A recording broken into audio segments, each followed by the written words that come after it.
1, 5, 8, 7, 6, keine Ahnung, sicherheitshalber, warum ruckelt nie schon wieder so? Ist schon wieder vorbei. Gut, möchte ich aber auch hoffen. So, die stellen wir auf Zeiten, dann gibt es jetzt mein Harvey Trutt. Harvey! Warum ruckelt so, warum her Menschen wieder selber? Halt ab dann! Harvey! Alles haben miteinander. Übrigens, der Bierger, es ist Micker, es ist Zeit für Peng Peng! Und für den Löwensepp.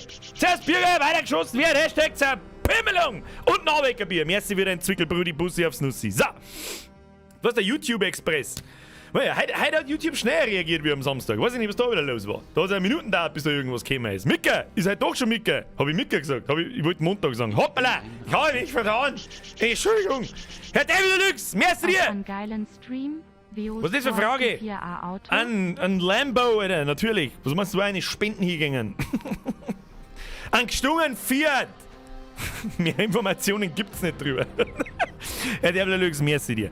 So, grüßen wir gleich mal einen Haufen rein, bevor wir dieses Video besingen. Haben die an den Raffi 2004, an den David, an den Jungle-Poster, an den Winky, an den Glockengießer, ans Wölfchen und an den Fox natürlich, an den Xiaomi, an den Lele, an den LS Gamer, an den Brezenburg, an den Herrn Kürmeier, an den Galaxy Gamer, an den Dampfler, an den Bayern GmbH. Dann kommt der Joe, jeder Mann, der schon wieder übertreiben muss, und einen Bockfutz, der Patch aus ihr raus. Halt all live on stream. Das ist jetzt Oberösterreich, Österreich. RT auf A-Leiva und den Stream und Schene Grias aus Österreich. Österreich, ganz furchtbar wichtig. Reich, Österreich. Press F for Respect für die Österreicher, die es offensichtlich ab Montag wieder einsperren. Das heißt, uns sperren es ab Montag in einer Woche ein. Aber auf der Bierbing steht ein kleiner Psofener. Der ist jetzt mein. Oh, so hab ich gefallen. Voll bis Gott. Pommes Nudel Crew! Welcome to the Squad. Danke für die Mitgliedschaft. Was? Muss er mal wieder sein. Für die Amoy wieder SA. 4 DI Potato Aim. Ich weiß nicht, erstens, ich weiß nicht, wie du da 44 Euro kommst. Zweitens, du weißt besser als jeder andere, es ist zu viel des Guten. Löwensepp, Dankeschön. Leute, bitte übertreibt es nicht wieder mit die. Singt wieder einen Vollbier-Squad-Song, das ist viel wichtiger. Merci dir. Merci für deine Mitgliedschaft, Nudelkuh, Löwensepp. Jetzt nein. Die sind immer die gleichen. Es sind einfach immer die gleichen. Ich sag schon nichts mehr. Ich sag nichts mehr! Raute Österreich. Merci dir, Opa. Bussi aufs Nussi. Goldene Rahmen. Dann schon wieder 2-2. Welcome to the Squad an den Pommes Nudelseppen und an den Fenriswolf. Merci für deinen Zwickel. Bierger habe die Ehre. Bierbing steht ein kleiner Psofener. Hey, setz Bein voll bis Gott. Das war übrigens der Hertel Simon. Merci für deine Mitgliedschaft. Leider ist es wieder nicht triggert worden. Das macht es umso trauriger. Welcome to the Squad. Dankeschön, Leute. Seriously. Herr Stärk! Warum wird das nicht... Ja, ich weiß, es ist zu viel, aber ich habe es jetzt zum ersten Mal nach 2 Jahren geschafft, live dabei zu sein. Einschaltungszeichen. Da ist 2 gearbeitet worden, das sagt ich. Einschaltungszeichen! Leute, jetzt chillt seine Genier. Herr Stärk, ich wünsche Ihnen viel Spaß beim Livestream. Bussi aufs Nussi, Dankeschön. Schön, dass du das nach 2 Jahren mal geschafft hast. Geisi, merci dir. Servus, Bierger, auf einen schönen Stream. Grüß aus Triftan. Auf einen schönen Stream. Da drin erst einmal was. So, hört man mich eigentlich. Die Musik im Hintergrund ist so laut. Der Sound macht süchtig. Geisi, merci dir. Schöner Gruß zurück. Was, auf der Heide blüht ein kleines Blümelein? Nein. Auf der Bierbing steht ein kleiner Psuffer. So musst du sagen. Hier, schön, merci dir. Auf der Bierbing steht. Warum wird's denn los nicht gezeigt? Stream, let's fuck! You ganz fest!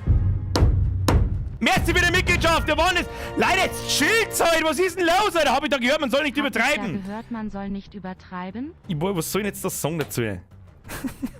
Opa, merci für deine 15 Monate. Gleich nochmal. Ich weiß nicht, was mit dem Trigger los ist. Ich könnte kotzen.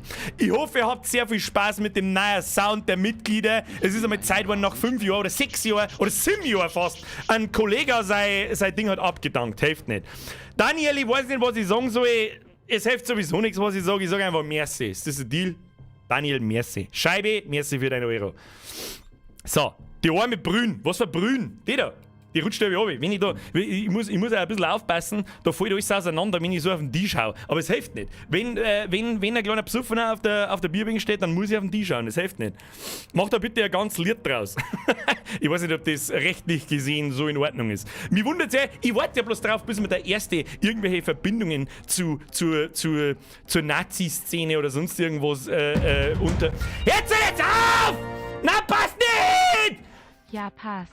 Kennt ihr, manchmal fragen mich, was ist denn los mit euch? Ich mein, kauft euch halt dann, weißt du, wenn das Geld schon aussehen muss, dann kauft euch halt einen Pulli oder ein T-Shirt oder was weiß ich, was jetzt damit, keine Ahnung, irgendwas, was einen Sinn hat. Ich weiß es nicht. Hirschi. Auf der Bierbänk steht ein kleiner Besoffener, der ist jetzt beim Vollbisquad. Ja, es wird eigentlich mit jedem Mal nicht nerviger, sondern besser, muss ich sagen. Song, wo bekomme ich den Song her? Mr. Meyer, Mr. Schwab, merci dir. Chuck Norris, merci für deinen Zehner. Dere. Das Ding gibt's bei mir im Discord, im Mimi-Channel angepinnt. Da könnt ihr euch meinetwegen, also was heißt meinetwegen, ihr könnt es euch gerne runterladen. Das haben schon einige dann auch gefragt, zwecks Klingelton und was weiß ich was ist. Leider ist hier... Janne passt nicht. Hör auf, sonst geht's weiter. Okay. Merci, Daniel. So, wir spätestens 6 Minuten nach 8. Wir müssen mir immer machen. Ja, um 10 nach geht's los. Um Punkt 10 nach. Werde ich Donation Sounds einfach ausmachen. Das ist was... Ich werde es mir einfach angewöhnen. A-T-O-G-G-E. Was ist denn Attacke? A-T-O-G-G-E. Ich weiß nicht, was du sagen möchtest, Opa. Es war eine Mitteilung. Ich weiß absolut nicht, was du sagen möchtest.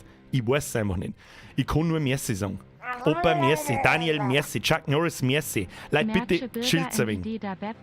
Im Ordner macht Altenpflegeschule 500 Oh, da hat sich jemand einen Aufkleber gegönnt, glaube ich. So FAI geile Stunden auf an geilen Alexal, merci dir. Lehnen Sie sich zurück und viel Spaß. So, Leute, kann man uns mir vielleicht, ich weiß nicht. Heute ist der 250. Stream in der vergangenen Stream-Playlist. Über 500 Stunden meines Lebens. Ich glaube, das...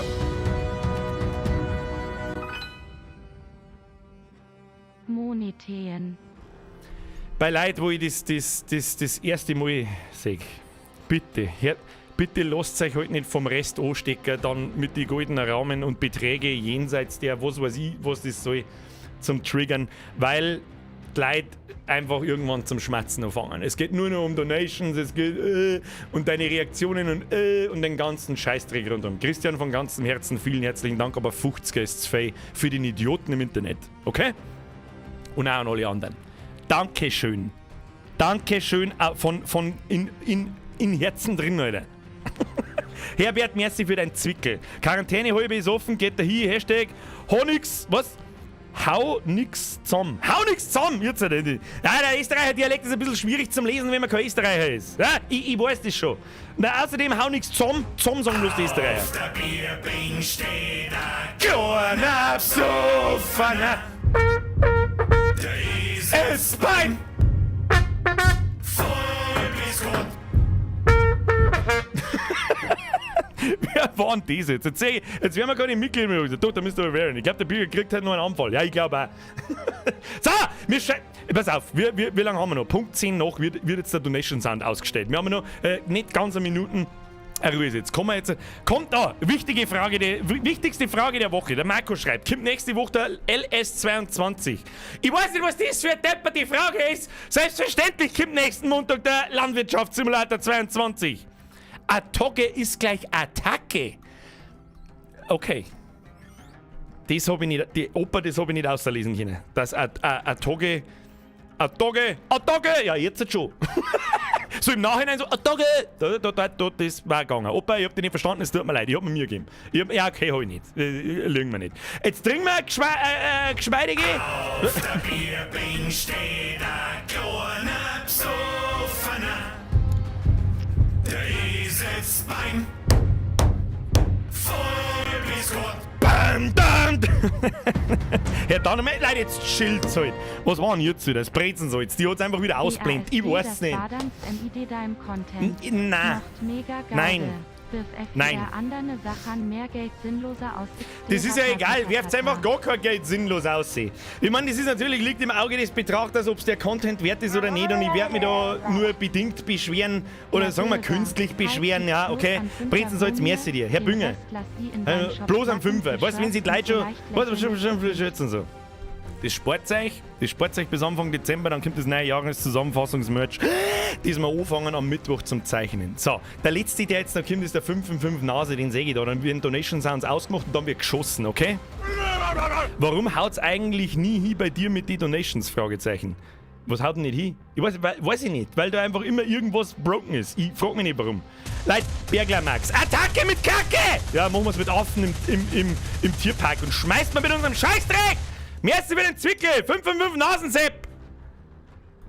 Für den Bläden im Internet, der zockt, ich schau jetzt aber dein Outlife 2 Stream weiter lang in der Smiley mit kaltem Schweiß, bin nur kurz du, weil I die sehr schätzt und die unterstützen MOG so GNU.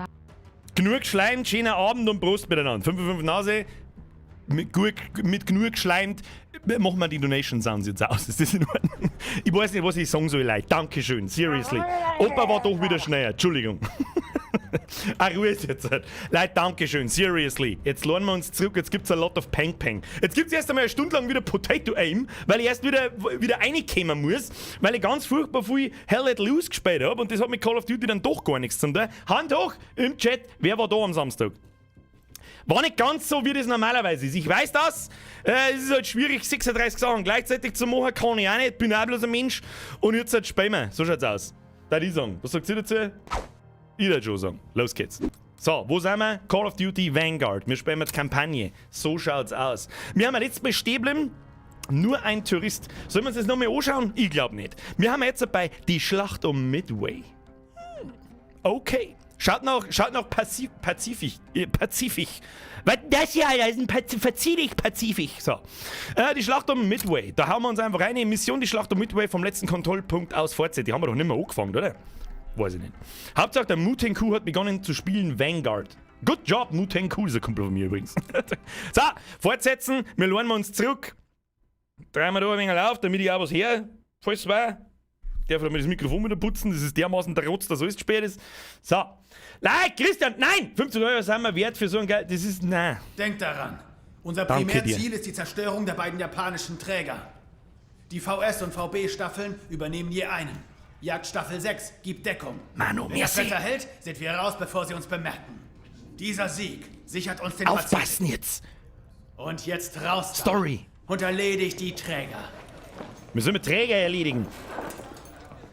Was heißt das? Als wäre der Einsatz nicht schon schwer genug. Kamikaze in einen Flugzeugträger einfliegen. Hängt der ganze Krieg davon ab.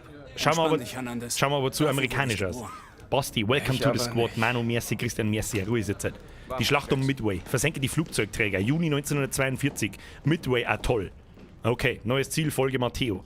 Die Reparaturen wurden heute Morgen fertig.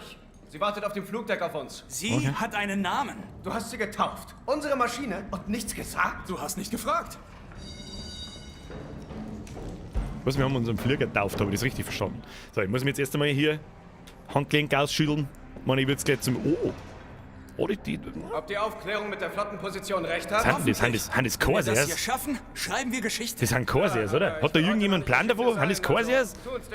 Aber normalerweise haben die Flügel... Ja, die wo die Flügel so aufklappen können, oder? Haben das nicht Corsairs? Fragst du dich nie, warum du noch nicht befördert wurdest? Ich bin nur so ein Vollidiot, ich habe einen ferngesteuerten Flieger. Der ist da hinten, der ist zwar hier, ist egal, das ist auch ein Corsair, eigentlich müsste das kennen, ich Trottel. Aber der Flügel ist zwingknickt, oder? Das Deck ist cool gemacht, schaut cool aus, gefällt mir. Hat Atmosphäre. Hey, haltet den Aufzug an! Aufzug! Aber da ist der Flügel zu wenig geknickt. Ist das vielleicht, wie soll ich sagen, eine frühere Version der Corsair? Ich weiß es nicht. Was ist jetzt da? Muss ich jetzt da aufspringen, oder was? Nein, da. Ah, du musst mir helfen! Matteo! Ich helfe dir, Jackson. Oh, ich bin der Soldat Jackson. Simei, kannst du Vanguard empfehlen? Vielen Dank für die geilen Streams. Simei, niemand braucht sich bei mir bedanken für das, was ich da tue. Wie viele Orden kriegen wir wohl, wenn wir das hier schaffen, Jackson? Wenn du Call of Duty mockst, ja. Denk daran, dass wir da oben ein Team sind. Bleib diesmal in Formation, sonst nimmt der Sarge dir beide Streifen. Oh. Formationen hindern mich nur. Den Scheiß muss ich ertragen. Streifen hin, Streifen her. Wie herrlich. Ich will doch nur ein Schießgewehr. Ideales Wetter zum Fliegen. Oh, Müssen wir jetzt fliegen? Hoffentlich bleibt es so. Ich wollte aber schießen. Ich mag nicht fliegen, ich mag schießen. Es wird Zeit! Manus a la massa! Unsere Lady wartet! 10 Mäuse, dass ich mehr Silos Blödi. abknalle als du, Jackson. Komm schon, der Mut geh nicht noch! Im November der Musik von Jackson. Das stimmt. Aber ich hab leider Gottes schon am 1. November versagt. So, wo muss ich hin? Da muss ich hin. Ich muss im Flieger rein. Ziel erfüllt, Folge Matteo. Seit wann flippt man das Ding zu zweit? Flippt man das Ding zu zweit? Also wieso schießt er? Muss ich fliegen? Ich mag nicht fliegen! Ich kann nicht fliegen! Oh mein Gott, das geht ins Höschen, das rieche ich bis daher. Das geht ins Höschen, ich rieche es bis hierhin. Oh, ich hab jetzt 200 MG-Schuss, aber unendlich. Höre dich laut und deutlich.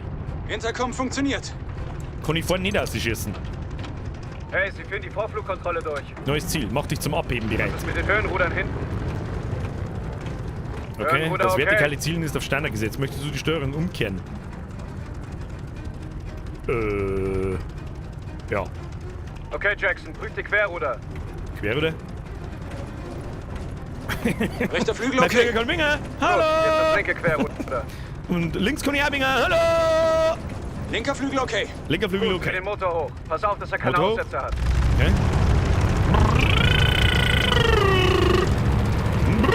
Er schnurrt. Schnur! Klingt gut, das reicht, Jackson.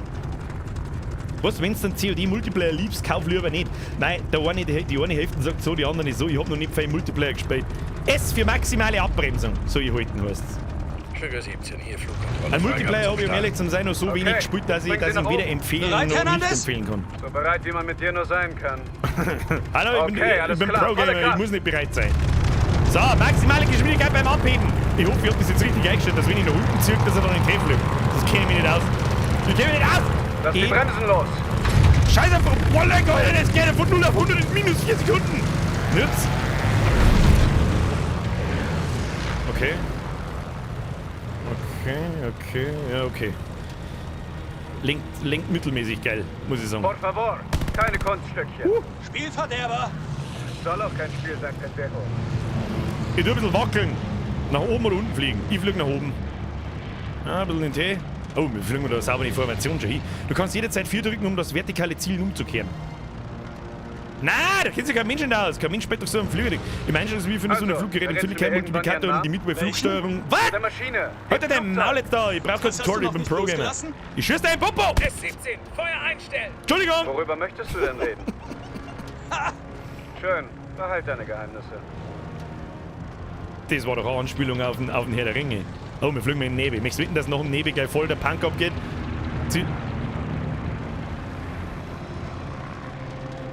Alter, das haben wir zu 100. Was ist denn unser Plan? Schubert 10 an alle Viktorflieger. Wer hat da die Formation verlassen? Da stimmt was nicht. Oh mein Gott! Mr. Rehberg, so sagt 100 Stopp. Wahrscheinlich dominikanische Los aus dem Nichts. Over... Sie jagen unsere Torpedobomber. Was? Ich muss Die Jäger schießen. sind noch nicht hier. S17, hol sie dir. Bin schon dabei. Oh Hast du mein hinten Gott, auf, wie soll Hernandez? es da irgendwas treffen? Ich darf nicht so schnell fliegen, aber ich geht. Nicht so schnell fliegen? Haltet Ja, sie von unseren Bombern fern. Oh mein Gott, die Steuerung ist eine... ist absolut Cancer! Was ist das, Alter? Hey, muss hier raus, Jungs. Wo? Nein, ernsthaft, wo? Muss ich jetzt da Kurven fliegen Ah! Was ist das? Ah! Alter, was ist... Alter, was ist... Das war's gleich. Alter, was ist das für Steuer... Alter, wir hatten die Steuerung verbrochen. Und ich möchte Leiter schießt und nicht Flieger fliegen. Alter, was ist das? Steck in der Klemme. Alter, ist das schlecht. Alter, wie schlecht ist denn das? Ja, ist hier. Muss ich die alle alleine schießen? Was tut denn der Rest? Wir haben zu 100, die haben zu dritt. What are it? Nein. Viel besser. Ein Ziel besser, das sagst du so einfach. Dann macht Steuerung besser, du behindert. Der Depp. Ich fliege einfach Vollgas in den Boden rein. Keine Ahnung, wo man einen Rückwärtssalto. Oh. Schnell ziehen wir den Tee. Wo ist jetzt der? Der ist irgendwo links da. Wo ist er? Nein, da ist er. Wo ist er? Ich finde ihn nicht. Der ist unter mir. Wie soll ich da hinkommen? Ziel erfüllt. Beschütze die Staffel. Ich hab überhaupt nichts da. Außer Kreise quälen, wo man unter... Auf der Schotte. Wo? Ich käme nicht... Alter, die Steuerung ist so cancer, dass ich gleich kotze. Was tut der? Ich tue überhaupt nichts. Schau, der wackelt irgendwo. Ich tue überhaupt nichts. Da! Ich hinten aus einfach da. Ich tue überhaupt nichts. Hier raus. Was zur Hölle ist los, Alter? Richtig, dominikanische Pesos. Herr Rehberg, ich weiß nicht, wofür das ist, aber Sonne, Strand und irgendwas. Was muss ich starte den Sturzflug? Achso, Sturzflug muss ich starten. Achso, jetzt kann ich gar nicht. Warum kann ich. Ich darf gerne einen Sturzflug starten, aber ich kann nichts mehr tun! Wo siehst du? Ich möchte den Sturzflug einleiten, ne? Ich weiß nicht, was zur Standardsteuerung gewechselt? Ich kann nichts tun. Kinder, ich kann nichts zu. Oh. Dann mal los! Ich muss drücken für den Sturzflug, okay. Versteh schon. Auf deinen Arsch auf, Fernandes! Bere, merci dir! Matrix, nochmal, merci! Basti, merci! Ich muss Sturzflug fliegen jetzt! Was muss ich denn jetzt da? Einfach draufbredeln, oder was? Peng! Wer oder was schießt da auf mich? Ich weiß nicht, was ich tun muss. Höhe 3000! Ich bin in Höhe 4000 km/h! Stuckerbomber, Alter! Haltet euch von den Flaks fern! Achso, ich muss da quasi ausweichen, verstehe ich das richtig? Ah, ja, wie soll ich mich da fernhalten, Alter? Eure Zielfernrohre! Was? Hab's gleich! Ah! Jetzt, Gottverdammt, jetzt! Ja, jetzt! Hochziehen! Hochziehen! Das haben wir als knapp! Gut gemacht, der 17. Also, Moment, ja, Moment, Dinger, Dieser ist voller Zeros. Wir müssen uns hier rausfinden. Was ist mit dem? Oh Gott, die Steuerung. Alter, die Steuerung ist so Cancer. Sie starten der Zero! Mehr Cancer. Das sind so viele. Ich kotze geil. Schau mir, was tut denn der? Oh Gott, die haben es alle im Sofa. Voll! Du hast mich gerettet! Der ist hinter mir! Oh, das ist schon. Ich lade mich lieber nach. Ich weiß nicht, wo ich hinfliegen soll. Und da ist er. Ich hab genau gesehen. Da ist er. Was tut denn der? Wieso kann ich nicht so fliegen? Ich weiß nicht, der Japaner hat da offensichtlich... Du entkommst mir nicht! Die schicken Verstärkung! Gott, was ist das für Steuerung? Es ist, glaube ich, Zeit für Microsoft Flight Simulator. Was sagt ihr dazu? Ich weiß nicht. Ja, da haben wir einen. Du hast weg, die Spacken. Da fliegen wir groß. Ich muss nachladen. Nachladen hat's geheißen. Wahnsinn! Wo kommen die alle her? Wo kommen die alle her? Ja, weiß ich nicht. Die Zeros ausstellen. Da ist er. Au! Ich schieß da hin, ich dort bin! Heute dir meine Stadt, du Da! Ja, schießt mir einfach einen Haufen von 30 rein, keine Ahnung. Da kommen noch mehr Zeros auf uns zu! Sammeln uns auf. Es tut mir so leid, aber die Steuerung, die ist so schlimm. Selten sowas Schlimmes gesehen. Alter, aber... Es wackelt so fett. Alle Torpedobomber sind unten! Wahrscheinlich muss ich wieder irgendwas falsch. Ist mir egal! Ich bin Pro-Gamer, ich kann nicht daneben schießen! Au! VT antwortet nicht! Zurück zur Mission! Ja, wo ist die Mission? Die ist überall offensichtlich! Könnte Hilfe gebrauchen? Ja! Ich kann den Joystick gebrauchen! Du jetzt den... Ja, Ich bin narrisch! Was tut denn der? Wieso konnte der einen Looping fliegen und ich nicht? Ich triff überhaupt gar nicht. Oh, da ist er. Regel Nummer 1, niemals zum Schießen erwähnen. Leute, die Mission werden wir niemals schaffen. Herzig. Hab einen direkt bei dir auf 5 Uhr! Nolan! Ich erwisch keinen! Was ist das für Steuerung? Welcher Hurensohn? Was tut denn Ido? Wo sind wir? Wo ist die Mission? Ich verstehe die Frage nicht! Zahlenmäßig unterlegen! Wir verlieren zu viele! Wir verlieren zu viele! Ja, ich triff keinen! Ich weiß nicht, wer die Steuerung in das Ding hat! Kartoffelaim, Alter! Kartoffelaim! Lasst, gibt's mal der Geweint hin! Bitte gibt's mir ein Geweint hin! Ich mag nicht fliegen! Was möchte er aber mit rechter Maustaste halten? Was soll ihn halten, Alter? Wie soll ich denn sowas treffen? Was ist das für Steuerung? Ich kotz. Schau noch. Ich kann nicht auf ihn zielen. Es geht nicht. Ja. Schnauze. Ich flieg schon wieder zurück zur Mission. Halt dein Maul. Guten Morgen, guten Mittag, guten Abend oder halt dein Maul. Au! Vielleicht sollte man die Steuerung mal umstellen. Probieren wir das einmal. Oh mein Gott, da geht überhaupt nichts. Nein. Alter. Die Steuerung ist so miserabel. Ich kann es nicht anders sagen. Unfassbar. Wir werden hier unten dezimiert. Flak oder nicht, wir müssen Der erste negative Eindruck in der Kampagne, die bisher sehr gut war. Neu formieren für zweiten Angriff. Neu formieren soll ich nicht. Ich bin froh, wenn ich gerade fliegen kann! Wieso fliegt er nach oben? Ich check's nicht. Ich verstehe nicht. Wo sind die Gegner? Haben das Gegner? Ich weiß nicht, vorher waren sie noch rot markiert, jetzt sind sie nicht mehr rot markiert. Alles explodiert, die müssen schon 5-mal kaputt sein. Tu mich nachladen. Oh Gott, ist das zum Kotzen. Ja, was soll ich machen? Nein, nicht umbringen mich! Bring mich nicht um, bring mich nicht um. Was machen Sachen, ne? Achte auf sich nähernde Flieger. Ja, Entschuldigung, ich hab hinten leider keine Augen. Muss ich das jetzt nochmal machen?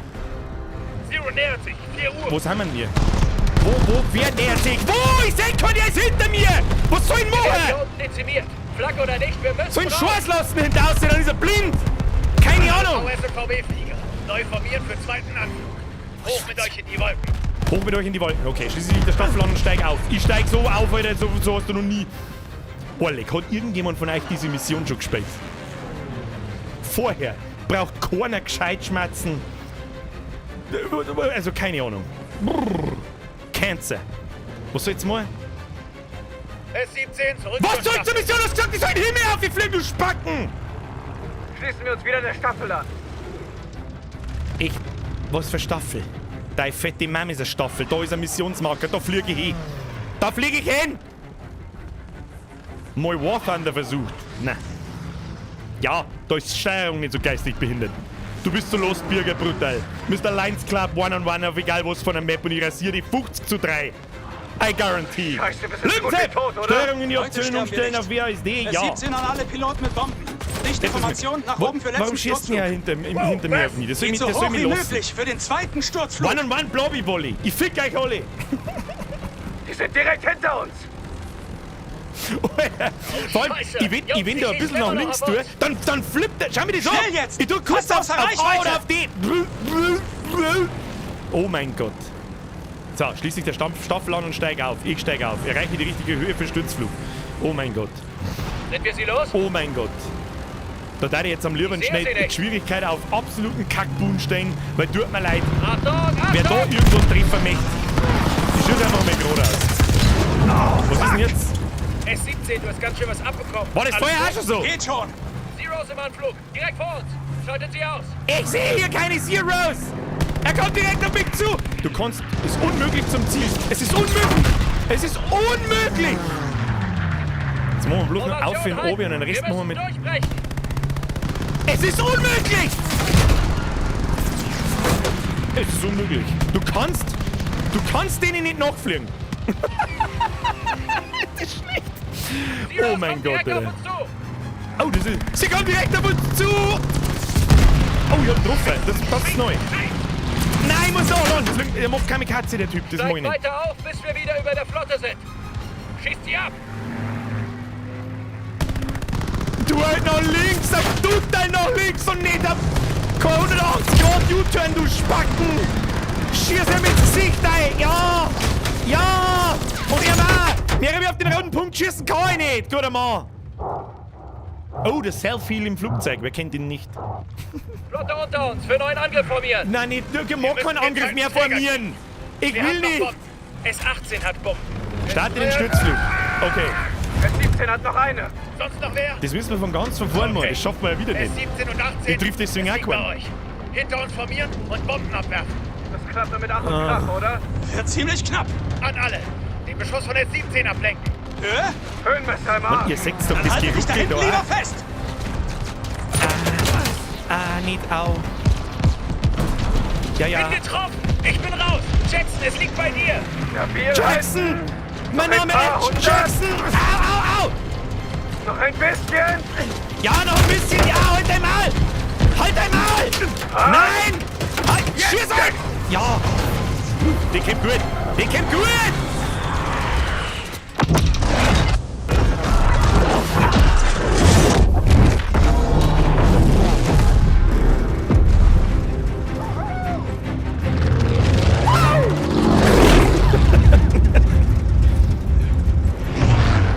Sah sich eher als Heißsprung als ein Held.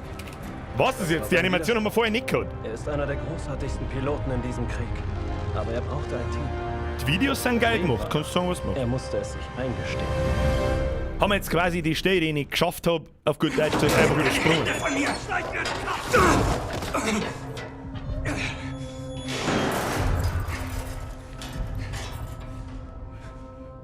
Hi, Leute.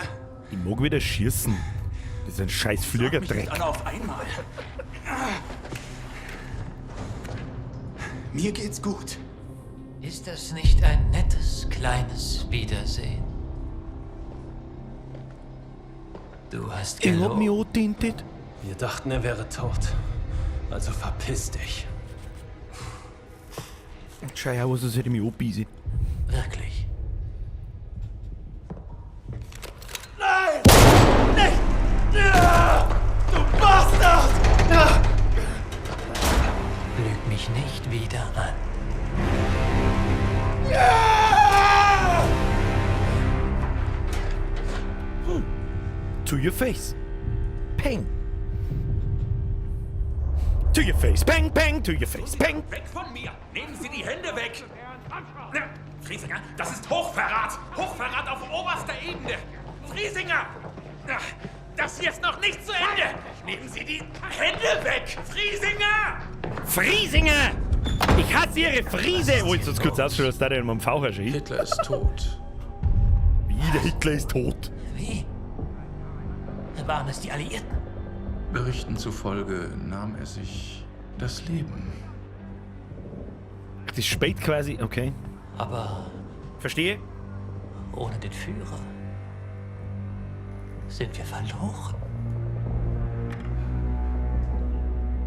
Wohl kaum.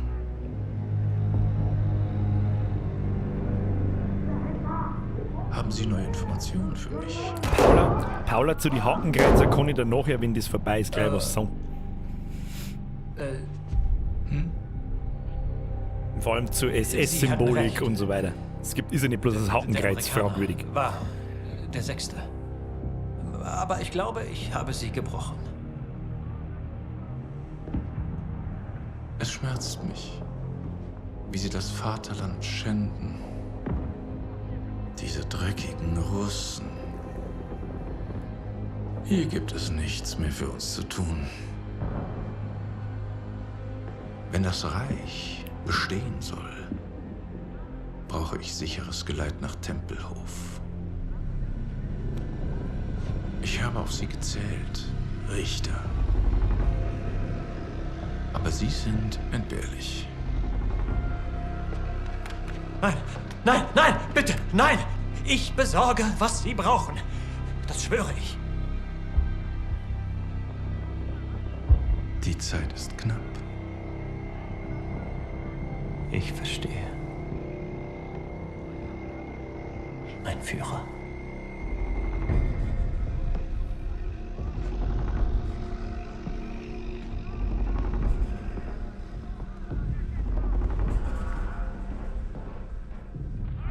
Ich bringe ihn um. Da ist aber nur Fake-Kopf vorhanden, für das, dass da gerade ein Luger reingeschaut hat.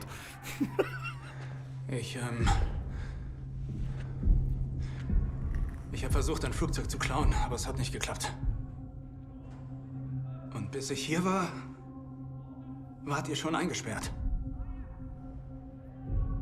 Also ich habe eine Bombe von den Russen geborgt und mich gestellt. Wir haben noch vielleicht eine Stunde, bis diese Wand gesprengt wird und wir frei sind.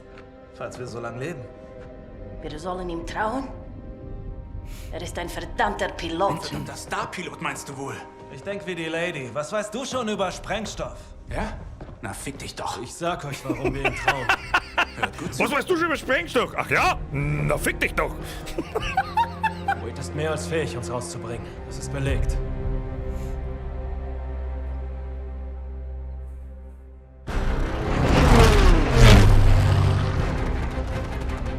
Bougainville. Keine Ahnung, ob man das sagen will. Nein, mag nicht schon wieder fliegen! Bitte nicht fliegen! Ich möchte nicht fliegen! Ich möchte Peng Peng! Geil gemacht ist schon. Also die Videos gefallen mir sehr gut. Peng Peng Peng Peng!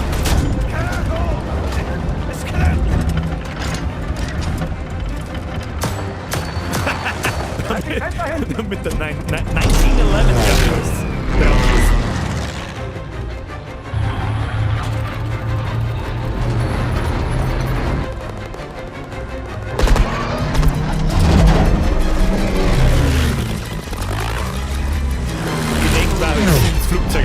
Roha, aber sag's kein.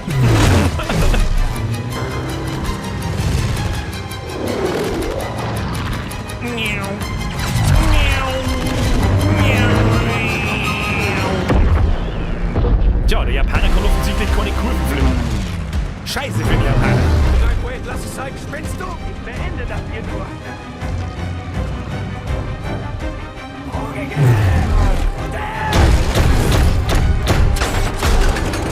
Oh! Scheiße! Ein Treffer! Wenn Wade in der Luft war, war er das gefährlichste Objekt am Himmel. Doch wenn man zu nah an die Sonne fliegt, verbrennt man sich irgendwann die Flügel. Berg 1, Flugzeug. kurz vorm Tod nur schnell. Wu-Tang Clan! Numa Pfad, sichere die Insel Bougainville. November 1943. Wir spielen quasi die Vorgeschichten dieser ganzen Squad-Member. Oh, uns steckt ein Metallteil in der Brust. Aber 5 Minuten später, und ich garantiere es euch, werden wir mir hunderte von Leid töten. Und ein Vollsprint-Healing. Numa, nei. Numa, nei.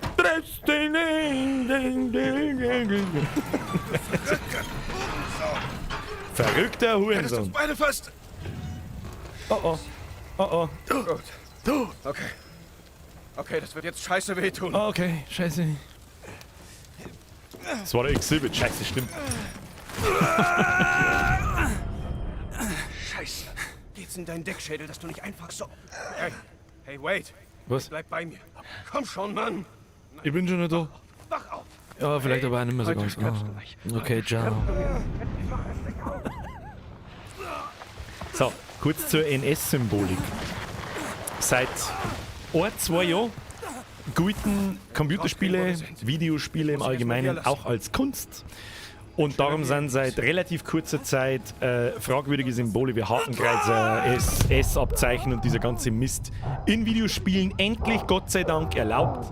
Weil es einfach immer lächerlich war, wenn du gegen irgendwelche Nazi-Idioten kämpfst und dann hängt da eine rote Fahne mit einem weißen Kreuz und weiß ich nicht, einem schwarzen Kreuz meistens drin. Also einfach einem schwarzen normaler Kreuz. Völlig behindert. Als darf keiner wissen, was drin ist. Also, sollst ja nicht den ganzen Spaß verpassen. so, hat er mir jetzt das Metallteil ausgezogen, einen Verband umgelegt und jetzt geht's wieder, oder wie? Bleib in Deckung, bis ich zurück bin. Hat er mich jetzt mit einer Palme zugedeckt. Ja, und jetzt geht er, wird gefangen genommen und ich bin im Arsch. Ja, was soll ich denn? Muss ich... Nani? Ich weiß nicht, was ich tun muss. Schleich dich von der Absturzstelle fort. Okay, tschüss. Ich weiß gar nicht, wohin. Ich muss mich hinlegen. Schleich ist Niki. Wieso kann ich mich nicht hinlegen? Wenn du dich langsam genug bewegst, wird es für Feinde schwieriger, dich zu entdecken. Ja, das ist schön. Ich hätte keine Waffen und dann schießen. Das heißt Call of Duty und nicht Call of Sneaky.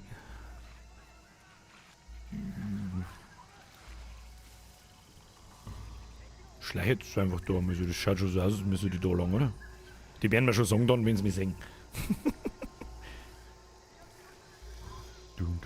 Vor allem, sie haben mich ja nicht gesehen, 1 Meter daneben, wie ich einfach da gelegen bin. Weil Palme, Camouflage Level 9, 5000, ja. Kill them all, Stealth ist optional. Wieso glaubt ihr das nicht? Zum Killen kämen wir schon noch früh genug, glaube ich. Ich weiß nicht, haben wir mich da richtig? Ich habe keine Ahnung. Ich hoff's.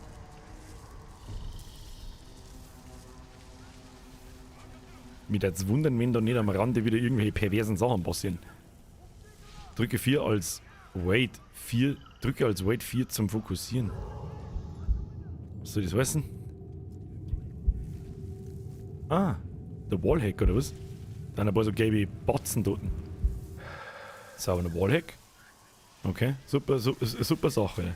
Predator-Sicht. Vor allem kann ich von Baum zu Baum springen und habe einen dreifach Red Dot. Oh. Schlecht dich an Feinde ran, um sie lautlos auszuschauen. Kann ich dann eine Waffe nehmen und endlich schießen? Das war voll super. Was ist mit ihm? Was hat denn der für ein Problem? Oh ja. Na, was? Wo läuft denn hier? Wieso läuft denn jetzt voll... Matteo! Matteo? Ich komme, Kumpel.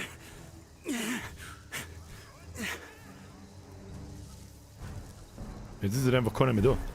Ich muss dem Matteo helfen. Ich sprinte mal. Was war denn das?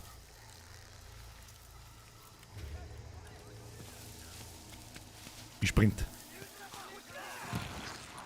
Sprint und rutsch. Oh, was tue ich denn jetzt mit denen? Schleiche dich am Fertig ran, um sie lautlos auszuschalten. Ah, da ist ein Trap, ich hab's genau. Da ist aber einer.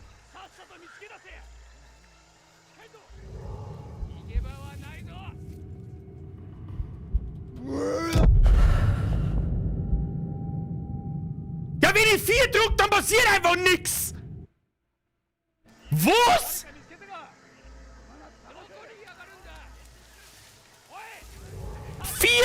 Ich drücke 4! Ich drücke die 4!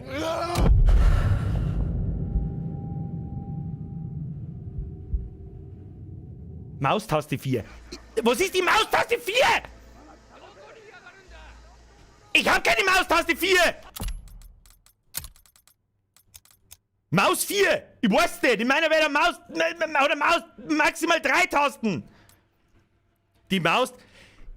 Ihr super schlauen Affen im Backseat Level 9000 Zentralrad, an der Herrn Faszir zum Beispiel. Schon mal so eine Maus gesehen? Hm? Was ist da Maustaste 4? Hä? Da bin ich jetzt aber gespannt. Da habe ich 4 deklariert, links unten. Geht nur leider nicht. Aber Hauptsache daheim hocken. Und massive Ahnung haben, das ist wichtig. So. Nahkampfvollstrecker. Wieso steht da nicht einfach V? Wieso steht nicht einfach Maus? Was ist Maustaste 4? Weg mit dem Scheißdreck!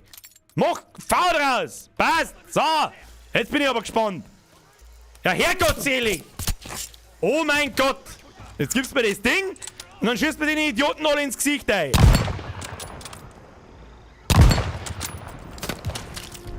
So, brauchen wir erstmal eine Viertelstunde zum Nachladen. Das ist natürlich auch wichtig.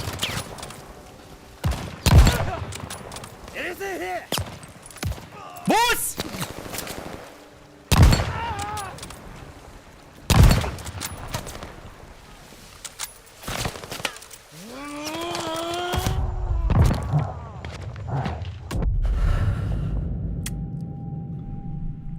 This is not how it works. Müssen wir sneaken. Hilft nicht.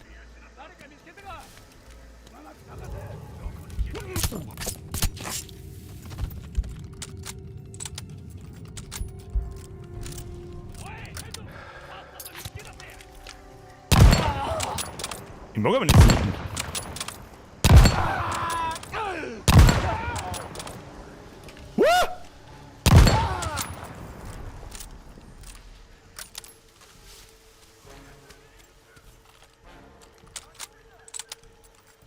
Ein Schuss hat das Ding. Ist aber nix. Und eine zweite. Ja.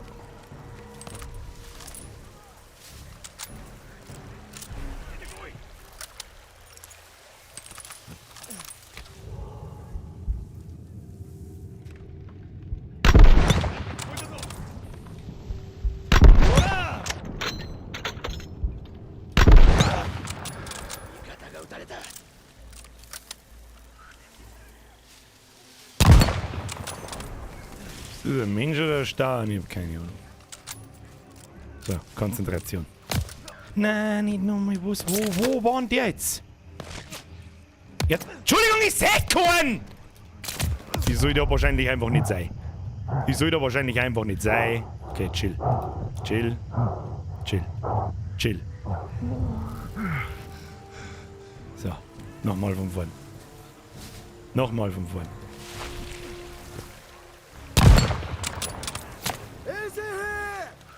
Ich seh halt einfach. Ich seh halt. Oh ja, was ist denn mit denen Leuten los?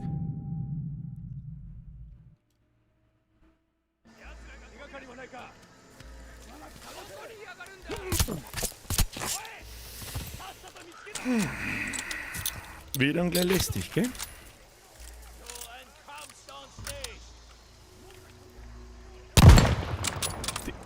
Ich weiß nicht, ist ja gegen 5 Kugeln durch den durch oder was? Gut. Ich mag nicht schleichen. Wenn ich schleichen möchte.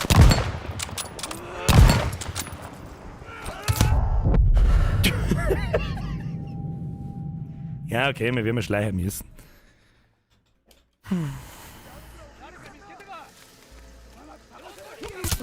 Wir werden schleichen müssen, wir werden nicht rundum kommen.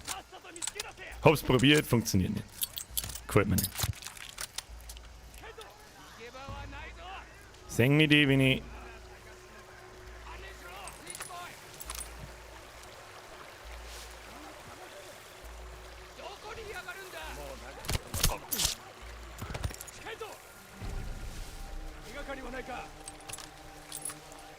Hat der Visier gehabt? Habe ich das richtig gesehen? Nein.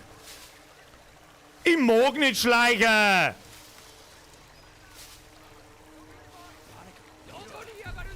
Oh. Was ist denn mit denen? Was ist denn mit denen? Das wird dann gleich lästig, gell?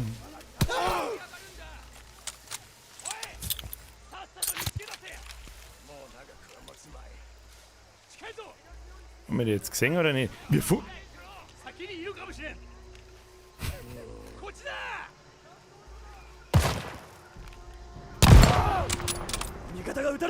Jetzt kommen sie wieder alle, oder was?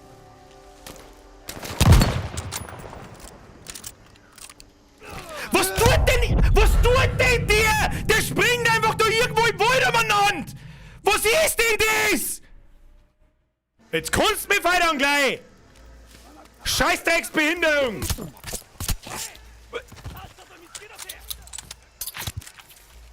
Jetzt gehen wir doch rechts rundum. Das wird gleich richtig geil lästig. Klang ich schon wieder. Vor 5 Minuten habe ich es noch gut gemacht, Call of Duty, mit deiner Scheißkampagne. Ich kotz gleich! Springt irgendwo im Wald umeinander, kommt aus die Steuern raus! Unfassbar. Sprung Japaner Regel.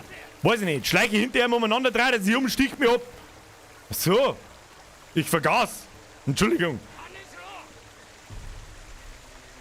Und dreht sich der jetzt auch wieder um und... Dein dummes Maul, du Trottel. Unglaublich. Unglaublich. Birko! Die sind die Neo-Seppen und ihr seid immer was in einem... Ich glaube auch, dass wir in der Matrix sind. So, was habe ich jetzt da hinten? Wow, ja, sie hat es gemütlich gemacht unterm Wasserfall der Herzen. Alles klar. So, muss jetzt da trotzdem durch hier wahrscheinlich, oder? Gehen wir mir irgendein Bajonett-Teil, weil ich wieder... Oh, scheiße. Hat er mich jetzt wieder gesehen? Ja, natürlich hat er mich gesehen. Wann kommt sein Kumpel, der wieder auf mich zustürmt und Banzai macht? Was ist mit ihm? Hey, fickt euch, Leute. Was?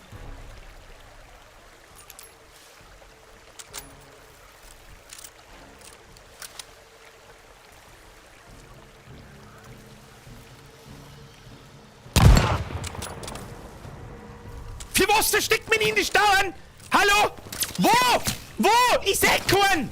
Ist das der Sinn des Spiels da, dass man da keinen sagt? Keine Ahnung, dann lass mir... Was? Jetzt kommt er gleich wieder. Was? Wo? Wer?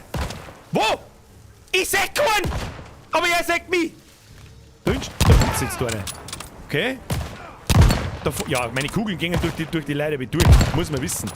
Das muss man wissen. Jetzt kommt gleich wieder der andere und sticht mich ab, währenddessen ich nachlade.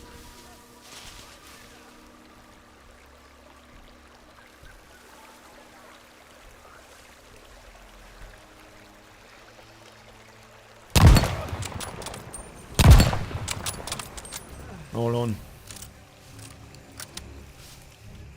Jetzt war das Visier eigentlich an dem Ding gar nicht mal schlecht. Da rutscht das.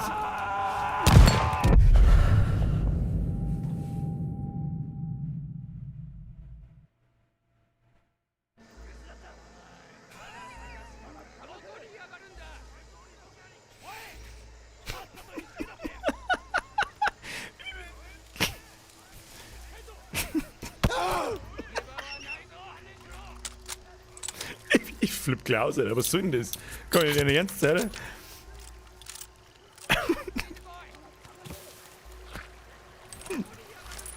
Was ist die Zeit, was ich da verhalten soll? Jetzt gehe ich wirklich gleich in Rage. Soll dieser Witz sein? du kannst mich verdecken. Ich kann mich ja nicht anschleichen, aber wenn ich 2 Meter hinter dir stehe, drehst du um und stiegst mir ab. Und deine 24 Freunde in die Stauern drin. Die ist nicht angezeigt, wenn ich auf 4 drück. Die kommen aus dem Nichts, die Freunde aus den Stauern. Wer kennt sie nicht? Die guten Stauernfreunde. Ah, und meine Kugel gehen auch durch, ihr scheiß Spackos.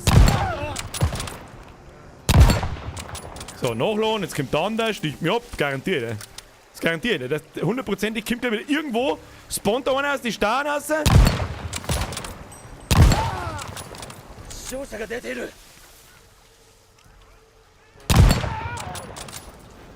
Lad noch. Lad noch. Munition mitnehmen. Das ist aber ein kompletter Witz.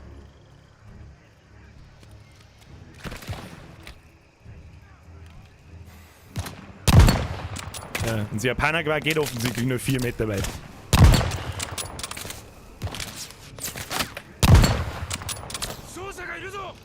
Oh oh. Nein, nicht. Vogel!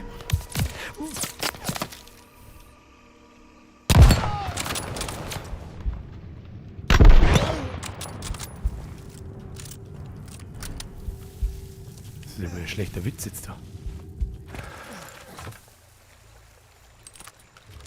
Ja, das Ding mag ich. Nein, das mag ich nicht.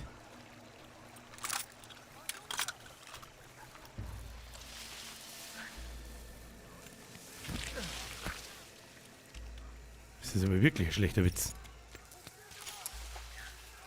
Jetzt kann ich wieder da in die Stauern umeinander gehen. Ja, mit Munition her.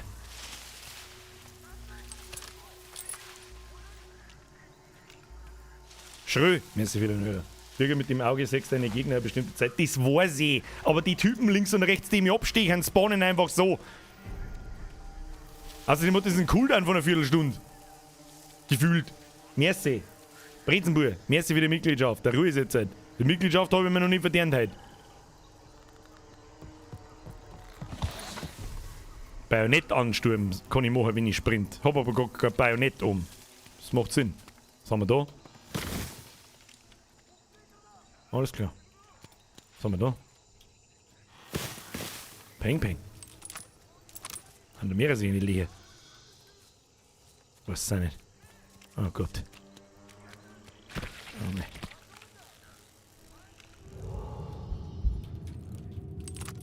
Auf alle Fälle kann ich gehen, da. Kann man reingehen. So, servus, grüß Gott. Haben wir da einmal anständige Waffen, ich weiß nicht. Hilfe per Funk anfordern, das hört sich gut an. Mayday, Mayday. An alle freundlichen Einheiten in Reichweite dieser Übertragung. Ja. Lieutenant Wade Jackson fordert sofortige Unterstützung an. Ja, ist gut. Frequenz 555 Nase. Sind Amerikaner auf diesem Scheißfelsen? Die Porzer hier mal in Wohl, und stecht's die Japaner aus dem Nichts ab. Das war super. Das die gut finden. Versteht nicht mehr da so.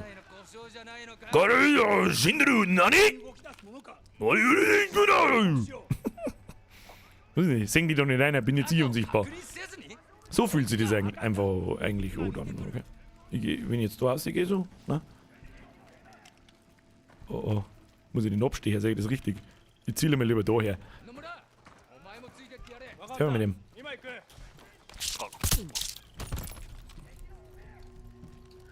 Wo ist er nicht? Haben da noch mehrere? Wo ist einer?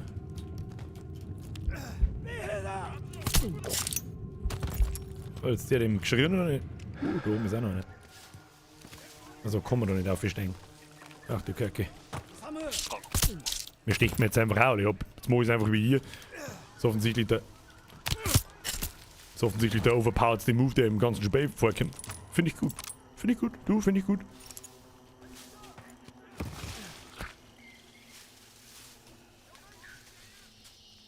Okay. Dann müssen wir weiter schleichen. Das hilft ja nicht.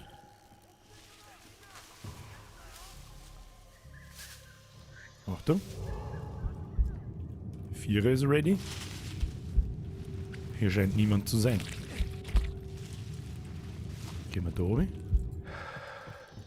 Was es immer da gibt, aber offensichtlich nichts. Ja, geht's jetzt doch nicht weiter, oder was? Wo geht's weiter? Ich bin der lustige Dschungelmann. Ich raufe 4000 km/h. 4000 km/h, Hank. Was ist überhaupt mein Missionsziel? Ich finde Matteo. Ah, da ist ein Missionsmarker. Vielleicht soll ich die, vielleicht soll ich die noch mal anschauen.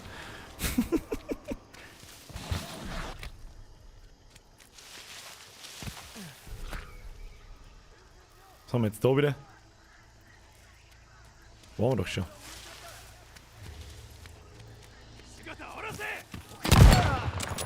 So nicht, mein Freund.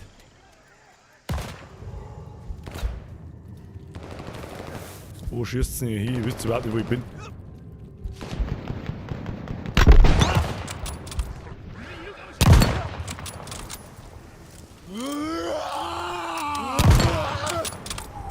Das war knapp.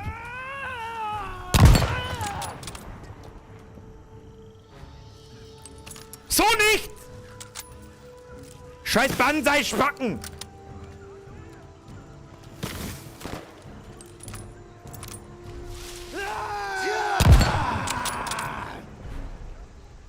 Alter, den habe ich in minus 0,2 Sekunden gekillt. Es waren meine 4 minus... Deswegen springt er! Weil da ein Soll ist! Das habe ich doch vorher weggemacht! Was soll ich jetzt da raus tun? Weiß ich nicht. Die gefallen mir gar nicht, die Typen. Ah! Wo? Maulhalten da hinten! Lauf jetzt um mich! Oh mein Gott, das war so klar. Vogel!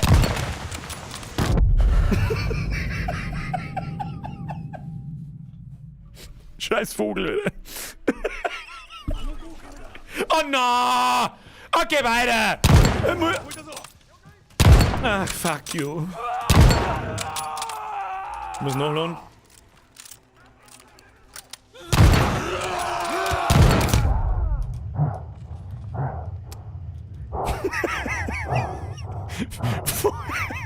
Vogel! So, aber sind jetzt da nur so ein paar so Gesichter? Sind nicht über mir oder gewesen? Ich hab keine Ahnung. Ja, die da hinten interessieren mich. Oh oh.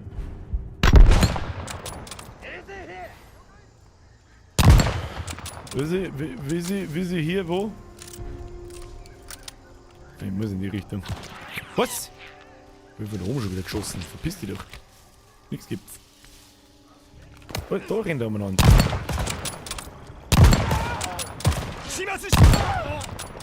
Und sag ich schon, ich trau. Alle drei zusammen. Vogelmove war schon wieder der beste des Abends. Kann ich eigentlich schon wieder ins Bett gehen. So, was denn jetzt mit denen da? Einen ins Gesicht. Ja, schlafen bin Eichen. Oh, scheiße. Scheiße, scheiße, scheiße! Mein Lohn heute nicht so! Wie lange braucht denn der fürs Nachladen? Kim, geh weiter! Jetzt kommt ja der Banzai-Sepp und stiegt mich wieder ab.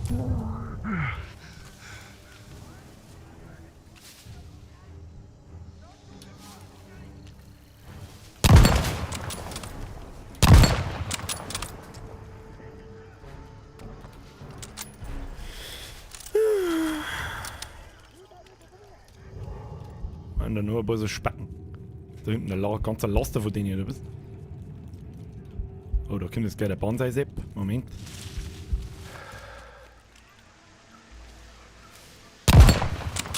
Schluss mit dem Banzai-Sepp.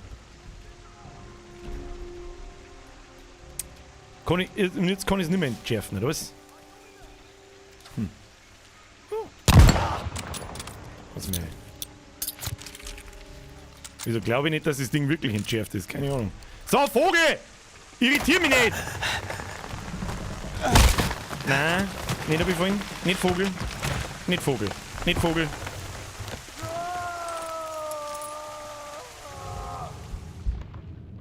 Ah, haben sie die da jetzt... Wo? Da hab nicht ich nach links gezogen. Ich schwör's dir bei Gott, ich hab nicht nach links gezogen.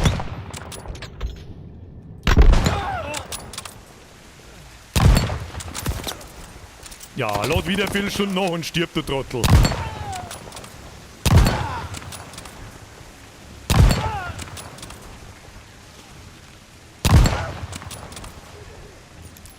nachladen, bevor wieder der restliche Squad kommt.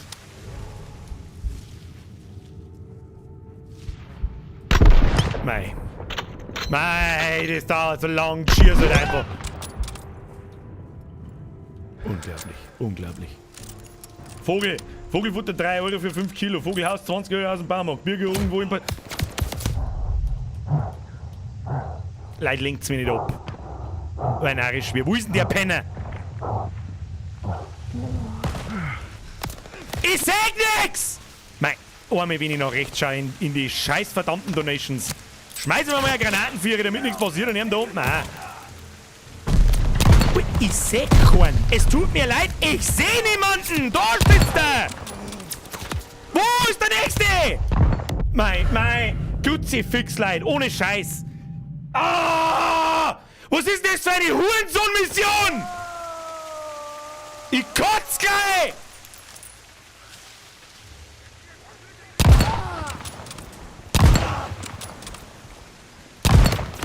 Ja, die schießen von 8 Kilometern und treffen jeden Schuss. Mein Gott, ich scheiß hier.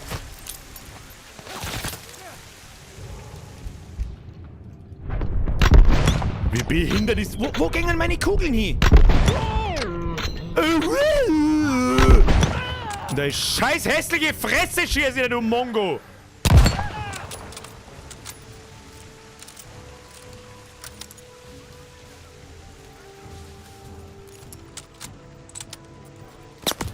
Jetzt ist er wieder da hinten.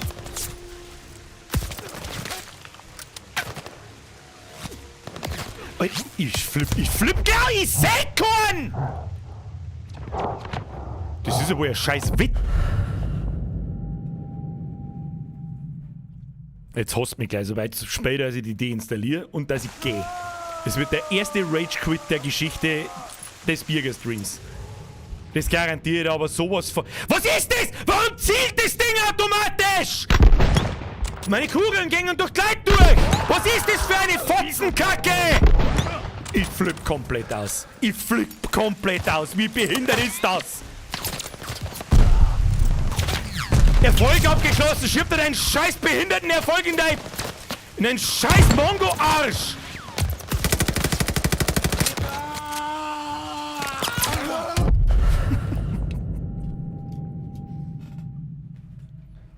Bei der Fähigkeit hast Auto-Aim. Das möchte ich nicht!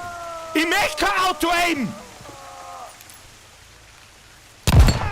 Machen wir es wieder so, scheiß auf die Fähigkeit.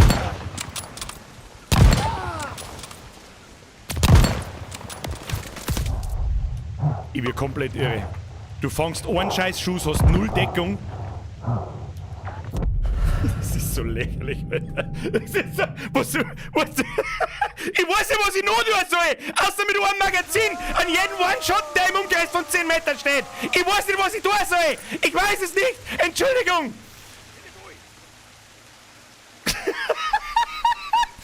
Ich muss mich jetzt wirklich durch den ganzen verfickten scheiß Dschungel schleichen. Ich mag nicht. Verstehst mich? Ich mag nicht. Und warum zielt das immer automatisch? Es soll aufhören. Für das habe ich eine Maus in der Hand. Ich bin richtig asozialistik.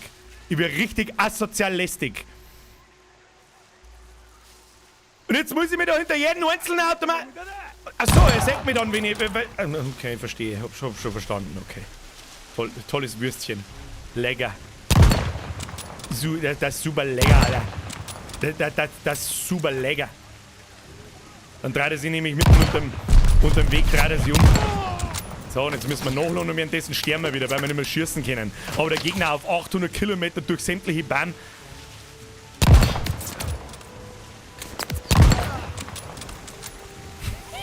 Ich flipp aus. Ich mag nicht schleichen! Hab keine Zeit zum Schleichen, verstehst du mich? Da oben in die Baumarkt drin, der Drecksack. Ah, meine Kugeln gingen immer wieder mal durch die Leute durch. Das ist so schön. Zauberhaft. Gut gemacht. Können wir jetzt da noch mehr? Muss ich wieder in den Starren gehen, muss mich wieder verstecken. Was offensichtlich sowieso nichts bringt. Gibt's da vorne was? Gibt's da was umsonst? Ich weiß es eben nicht. Kann's Munition geben, oder? Munition ist schön. So, haben wir es jetzt einmal rausgeschafft aus dem Drecksloch da hinten. Da ist eine Schnur, ich hab's genau gesehen. Wo muss ich denn überhaupt hin? Da hinten. Okay. Nein, das Risiko, dass ich da drüber springe, das gehen wir nicht ein. So bist du her, dass das nichts wird. Oh, scheiße. Weg, weg, weg, weg, weg.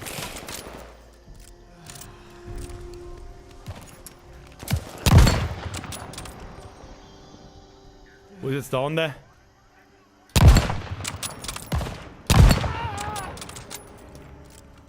Mit Schleicher hättest du die Mission schon. Ich hab keine Zeit zum Schleicher! Wo sind die Gegner jetzt? Ja, Entschuldigung, ich sehe keine Gegner, aber sie schießen auf mich. Das ist interessant. Ja, Schide. Der Mann ist Schide. Ja, jetzt drehen wir mal den Spieß um, jetzt gehe ich mal in das Loch rein. Komm mal dazu mal. Nein, geht leider nicht. Schade.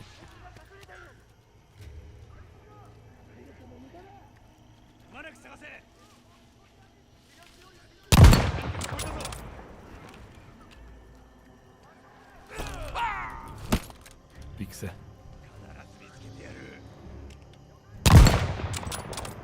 Jetzt im Schleier. Was ist da? Da ist was um. Ich hab's genau gesehen. Was du jetzt da? Gib mir da auf. Ah. Wieder mal Funken. Du, da trinke ich mal was.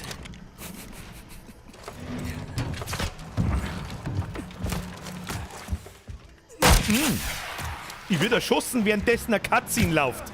Das ist super. Die Frage ist, wo? Wo? Von wo? Ich seh keinen. Da unten sind 15. Das ist aber ein schlechter Witz, Alter. Das ist aber ein kompletter Witz, dass ich da erschossen wird, währenddessen die Cutscene läuft. Okay, weiter, hau ab. Wer schießt denn da auf mich? Da sind keine Gegner. Ich sag da unten ein kleiner Batzen. Da unten ist ein Batzen.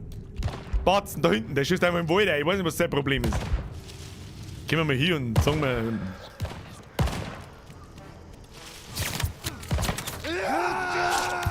Stieg dir einfach ab, du Penner. Was? Irgendwelche Japaner im Takatuka-Land. Keine Ahnung, was du vermechst von mir. Ah, da.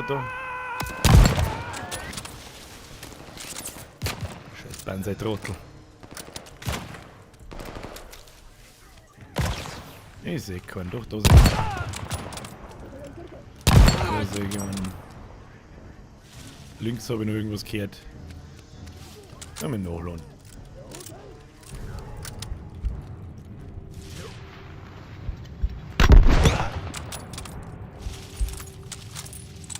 Ich muss ein bisschen Zeit aufholen. Machen wir einen Vollsprint. Matteo? Ist jetzt endlich mein Kumpel da? Ist jetzt noch nicht da.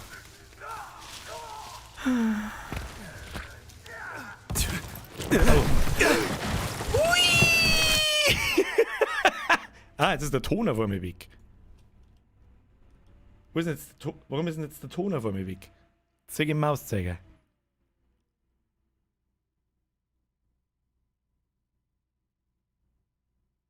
Hallo? So, ihr seid. Tobi, merci für den Euro. Opa, merci für den Euro. Alex, merci für den Zehner. Wenn man Geld einen Streamer geschaltet hat und der Bürger am Durchdrehen ist. Beste. Schleichermission war selten so schlecht gemacht wie die. Was heißt schlecht gemacht? Ich hab keinen Bock zum Schleicher! Merci, Alex. Gronti, merci für deinen Zwickel. Vogel, merci für deine 350. Brezenburg, welcome to the squad und Schröi, merci für den Euro. The game was rebooting. Ja, ich glaube auch.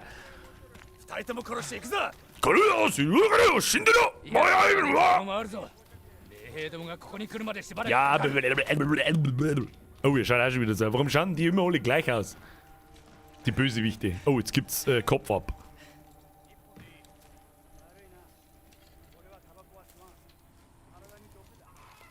Figur, Spiel und Bürger abgestürzt. Sprichst du Japanisch? Hi! Oh, jetzt gibt's Ärger.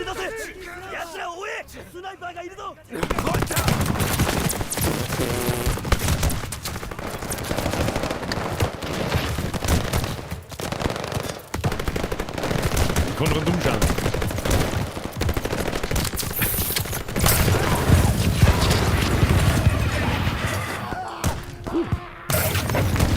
Mit dem Flammenwerfer sind wir es nicht nett. Aber für die Mission kehrt es ja nicht anders. Booker, Sie leben noch. Ja, Hauptsache der Lexi spielt jetzt World of Warcraft, das ist wichtig. Betriebsmaschinenmarkt, 3. Klasse Hernandez. Der Undankbare ist Lieutenant Jackson. Wurden abgeschossen. Deshalb sind wir hier. Danke. Sergeant James Washington, Infanterie, brandneunzigste Division. Lenny, verarzte ihn. Habt ihr Flugzeuge? Wir müssen da wieder rauf. Flugzeuge?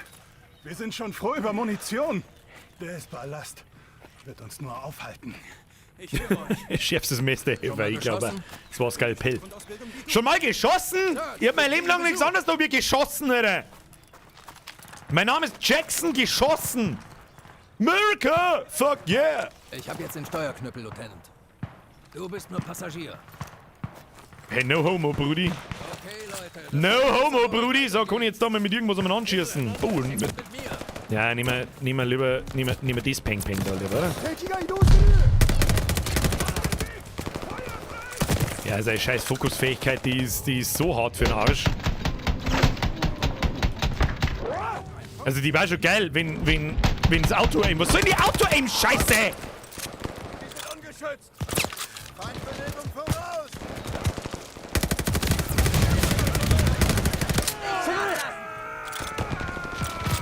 Ich glaube, da möchte mich schon wieder irgendjemand abstehen. Schmeißt einfach eine Granatenführer, schmeiß ich nicht zurück. Kopf unten halten! Peng, peng, alert! Jetzt haben wir endlich wieder in dem Spiel, wo ich sein mag! Oh, das sind meine Freunde. Entschuldigung! Entschuldigung! Oh, da ist Munition ganz viel. Den nehme ich natürlich mit. Aufgepasst! Ist noch ein weiter Weg. Das ist noch ein weiter Weg, das werden wir dann schon sehen. Jetzt habe ich endlich eine halbwegs anständige Waffen und ein halbwegs anständiger Booker ist vor mir. Die 93. Die müssen wir die 93. Bestimmt hast du auch noch nie einen Schwarzen getroffen. Was? Wir sind nicht gerade erste Wahl bei Anerkennung. Oh, ein farbigen Regiment. Bin jetzt da. Ich laufe voran. Booker. Alter, was war denn das? Wie versteckt mich da? War ein Scharfschütze, glaube ich. Der hat mich schon fast wieder verrammt. Wo ist denn der? Drehkammer. Habe jetzt die Mission wahrscheinlich wieder kaputt gemacht, oder? Weil ich da oben nichts triggert, weil ich da oben gesprungen bin. Lass mich raten. Siehst du was? Nein. Aber der Scharfschütze erwischte Thompson auf genau so einer Brücke. Wie kommen wir rüber? So ein Mausbring, was Wir passiert? locken die Scharfschützen raus. Palfrey, dein Job. Was? Gibt's im Himmel Grütze? Diese coolen One-Liner sind unfassbar cool. So, Lebendköder? Willst du freiwillig? Scheiße, nein. Dann halt die Klappe und behalt das Blätterdach im Auge. Blätterdach! Ich komme nicht rein, Alter. Ihr habt's mir eingesperrt. Ihr habt's mir eingesperrt da, ich komm nicht mehr raus. Rauch! Das Rauch? ist mein Befehl. Zeig mir Okay. euren besten Jesse Owens. Was? Das heißt, rennt wie der Wind. Jetzt! Scheiße, jetzt seh ich nichts mehr. Ah, fuck.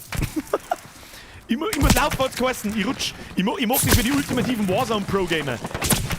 Immer rutschen, springen und unterbrechen. Da soll man um 0,1% schneller sein, hab ich gehört. Okay, wir müssen zu den Bäumen. Was? Ab ins Gras und unten bleiben. Ab in... Durch seid, sammelt euch bei den Bäumen. Müssen wir jetzt... Okay, ducken.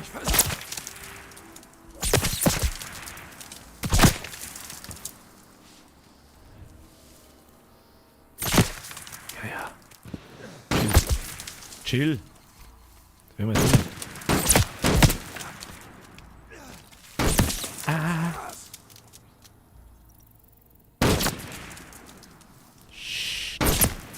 Vielleicht schleichen wir diesmal wirklich. Vielleicht werden wir dann nicht wieder sofort erschossen. Warten die Penner.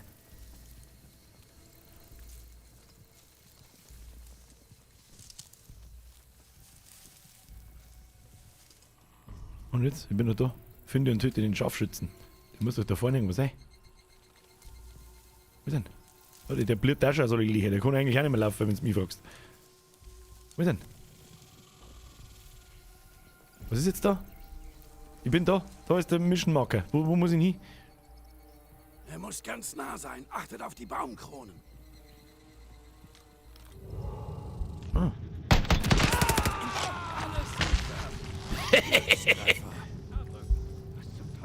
Wozu die Seile? Diese verrückten Hunde binden sich an Bäumen fest. Was machen wir überhaupt hier draußen? Bang, bang, bang, bang, bang! Einen im Popo. Soll der 23. helfen, diesen Felsen einzunehmen. In der Nähe ist eine japanische Basis. Sie wird von einem ausgehöhlten Hügel aus beschützt. Der Rest meiner Jungs sitzt hinter einer verschlossenen Tür fest. Wir sind der Schlüssel. Was zur Hölle heißt das? Ich muss ganz ehrlich sagen, diese Dschungelmap taugt mir überhaupt nicht. Und ich habe eine ganz schlechte Nachricht für mich und alle anderen, denen es auch nicht taugt. Die neue Warzone-Map wird genau so ausschauen. I guarantee it. Durch Anklopfen. Sniper liegen lassen. Sniper, Sprengi, du hast recht. Hat mir das da was angezeigt? Naja, hilft nicht, haben wir verkackt. Oder? Ich bin Pro-Gamer, ich snipe mit der MP.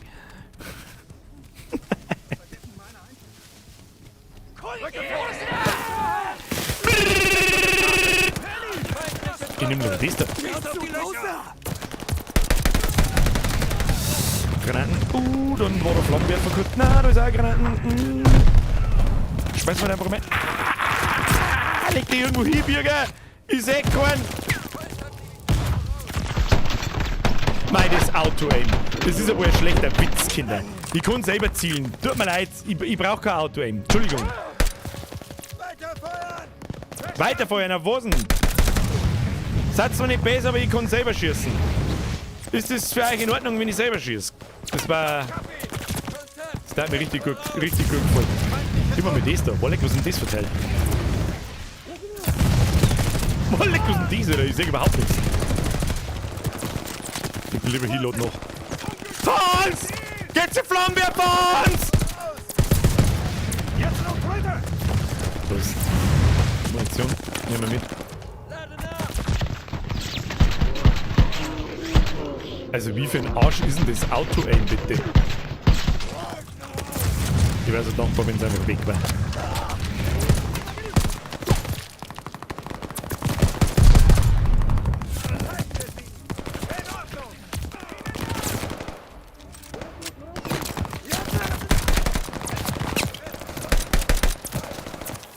Sechs hält keiner mit dem Scheißding.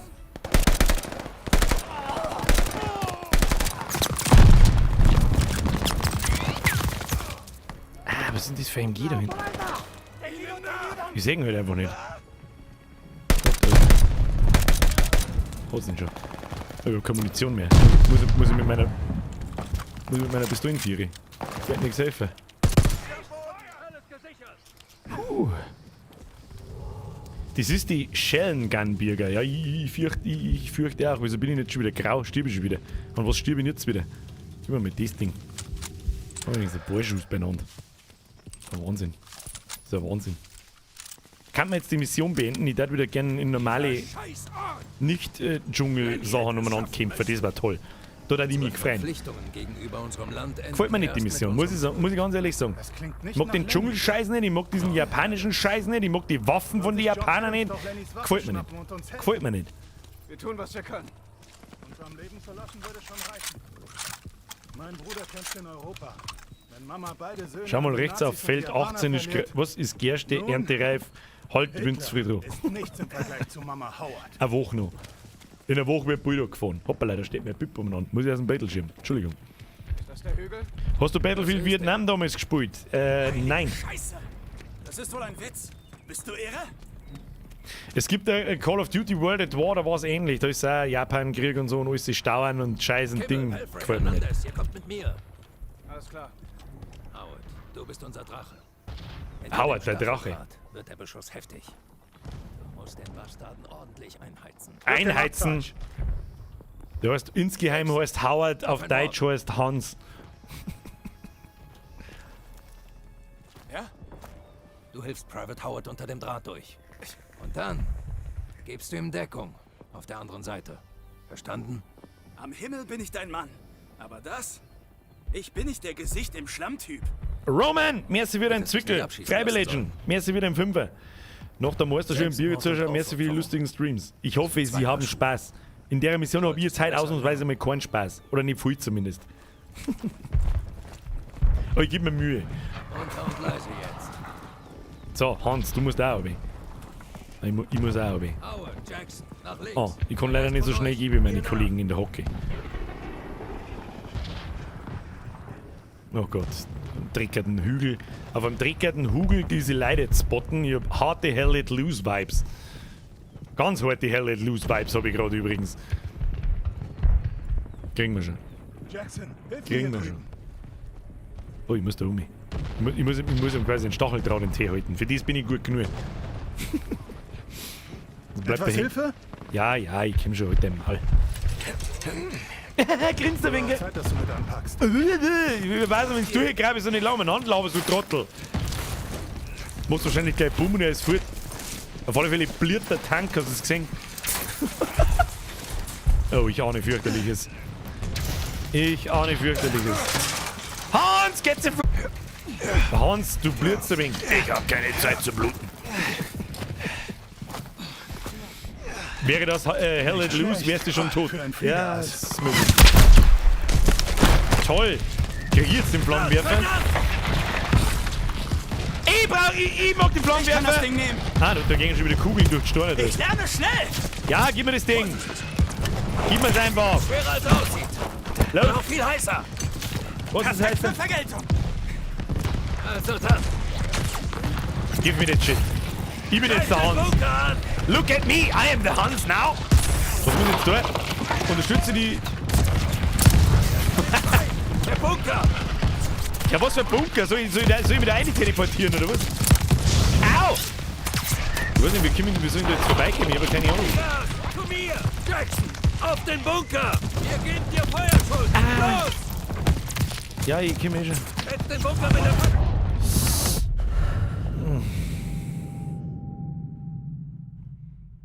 Vielleicht soll ich nicht in den Bunker reinlaufen, sondern von vorn reinbrennen.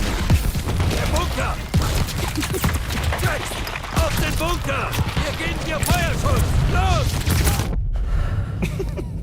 Was hab ich da mal gemeint? Ja, ich wollte es ausprobieren. Lass mich in Ruhe. Ich weiß gar nicht, wie weit das da geht. Der Bunker!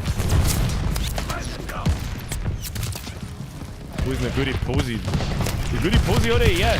Sollen da hinkommen? Komm hier! Jackson, auf den Bunker! Wir geben dir Feuerschutz! Los! Du, der Bunker da brennen! Hat sich erledigt! Lass mal nach! Hab jetzt aber auch nicht mehr viel. Ja, und jetzt? Setz den Bunker mit der Fackel in Brand! Fackel sie ab, Jackson! Ich fackel's da schon! Ich fackel nicht lang, Alter! Aber wir haben ein bisschen Angst, dass wenn ich da wieder reingehe, dass dann wieder...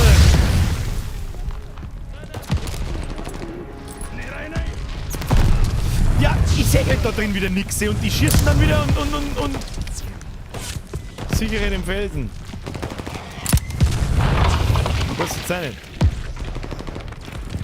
Hab nicht mehr so viel Immun, Captain.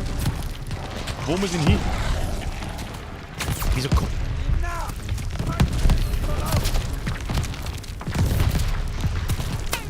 Leute, ich weiß nicht, was der Plan ist.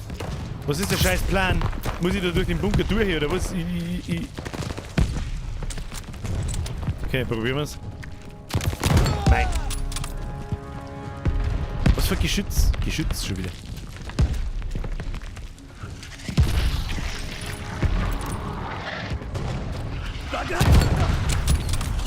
Oder mal Granaten hergelegt.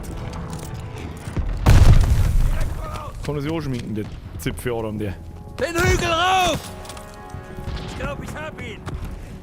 Okay, okay. Oh. Daneben charged.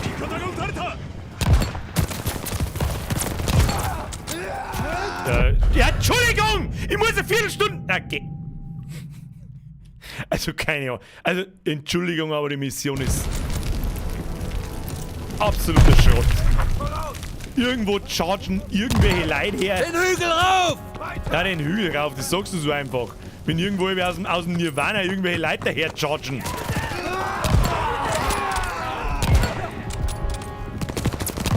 Ich hab jetzt meine eigenen Leute erschossen. Weiter geht's! Ja, jetzt muss ich wieder nachladen, jetzt kommt wieder aus dem Nirvana irgendwo ein Typ und sticht alle ab. Man erkennt nicht, wer Freund und wer Feind ist. Ich weiß nicht. Ich weiß nicht, ob das so gehört. Ich weiß nicht. Was? Au! Was? Sagt man da irgendwo, Leute. Ich hab mal einen Cheater eingeschaltet.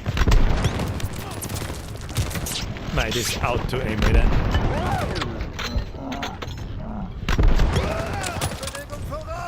Das Auto-Aim, Alter. Stolper! Bang, bang, bang, bang, bang, bang, bang! Merci dir. Ruhe. Ja, irgendwas passiert schon wieder Verrücktes. Achtet auf die Öffnungen!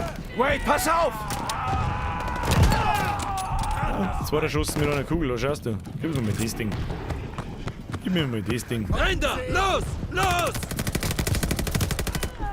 Ja, komm mal, warm, noch mal so machen. Lassen wir noch lang. Haltet drauf! Best Auto-Aim ever.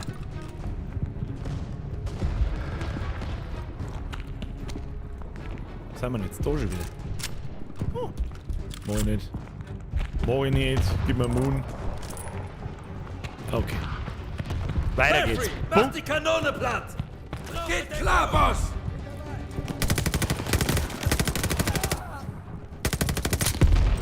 Noch Lohn. Noch Lohn. Mehr Peng Peng! Weniger Auto-Aim!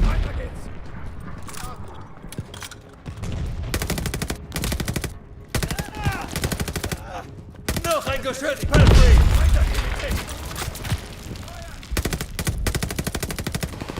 Ich weiß nicht, wer die Guten und die Besen sind. Ich hab keine Ahnung. Meine Leute laufen. Granaten. Noch Lohn. Und jetzt gib ich eine.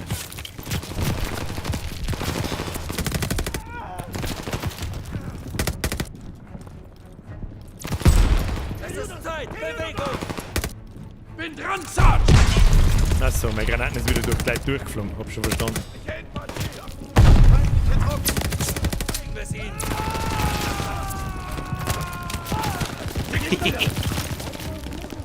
Ich hab keinen Mund mehr.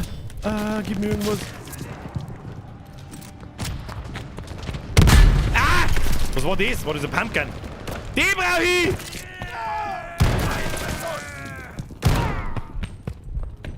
Pumpgun ist mein wieder! Gott sei Dank, Mann. Gibt's eine Pumpgun? Was gehört mir? Die Kanone gehört mir. Das hört sich gut, das hört sich doch einmal vernünftiger. Da. Granaten einzwickt. Abstand halten! Hey!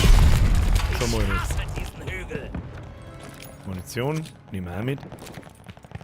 So, was ist der Plan, Captain? Captain, ich brauche einen Plan, damit die Mission endlich herintut. Sollen sie uns doch stoppen! Hast du sie nicht alle? Warum feuerst du das hier ab? Du hast gerade der japanischen Armee unseren Standort serviert. Die Einladung ist nicht für sie. Sie ist für den Rest meiner Männer. Genau nach Plan. Wo kommen die jetzt? Da hinten kommen sie, glaube ich. Da an die Besen, da an die Guten. Komm und sieh dir das an. Sprich mit Bucke. Oh, muss ich spotten? Da kommen unsere Jungs. Oh. Kriegen die das hin? Check den Hangar. Also ich habe schon mal schienene Sherman-Modelle gesehen. Gott sei Dank, Mann, gibt's ein Pumpgun! Links. Was ist links? Da ist was. Das ist ein Flieger. Haben wir genau gesehen. Den holen wir uns, dann fliegen wir davor. Sturzbomber. Kann ihn jemand fliegen? Ich bin der beste Flieger EU-West. Oder die hat gerade übrigens eine Kugel im Gesicht getroffen, guter Mann. Aber who cares, Alter? Wäre mir wohler zumute. Bin dabei, Sergeant. Darauf habe ich gehofft.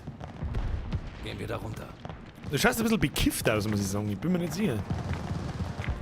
Weißt du überhaupt, wie man den landet? Werde ich schon rausbekommen. Was? Ja, das wird jetzt nicht helfen. Bei den Panzern formieren! Gib mir mal Granaten. Bei den Panzern formieren. Den Hügel runter! Ist er gut oder besser? Ist er besser. Wo liegt ein Land, der Base? Ich schmeiß jetzt mal ein paar Sicherheitsgranaten da, damit er gut ist. Oh, oh. Ich glaube, ich habe falsch geworfen, Entschuldigung. Oh, das ist ein Sniper gewesen. Habe ich da gerade einen Sniper vergraben? Links hängen? Wo war denn das? Da ist es. Das nehmen wir. Das ist unser wieder. So, Kinder. Headshot 1. Headshot 2. Headshot 3. Wo ist der Rest? Wo? Rest wo? Da hätten wir aber auch das noch. Was haben wir sonst noch so?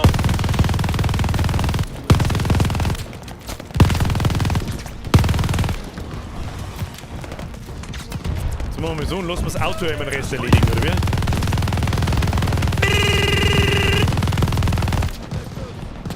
Okay, geht schon wieder. So. Wir haben wir nachladen.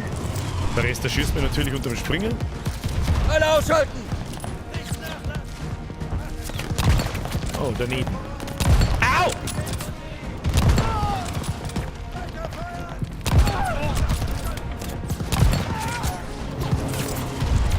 Ja, er braucht wieder 4 Stunden zum Meinen.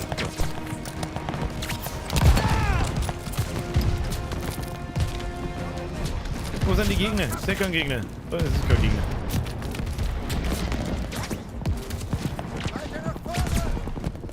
Gib mir mal die Moon her. Gib mir mal das Ding her.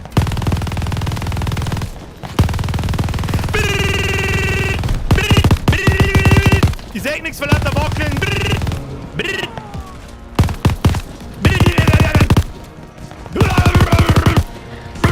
Ich hab übrigens gehört, man hat das früher so machen müssen. Ich hab ehrlich gesagt keine Ahnung, wo wir überhaupt hin müssen.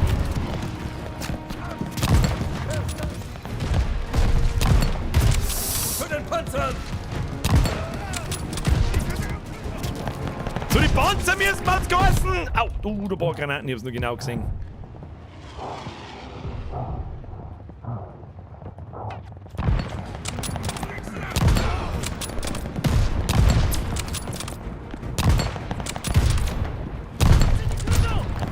Ich hab noch 6 Headshots gesehen! Minimum! Bringen wir euch in die Luft!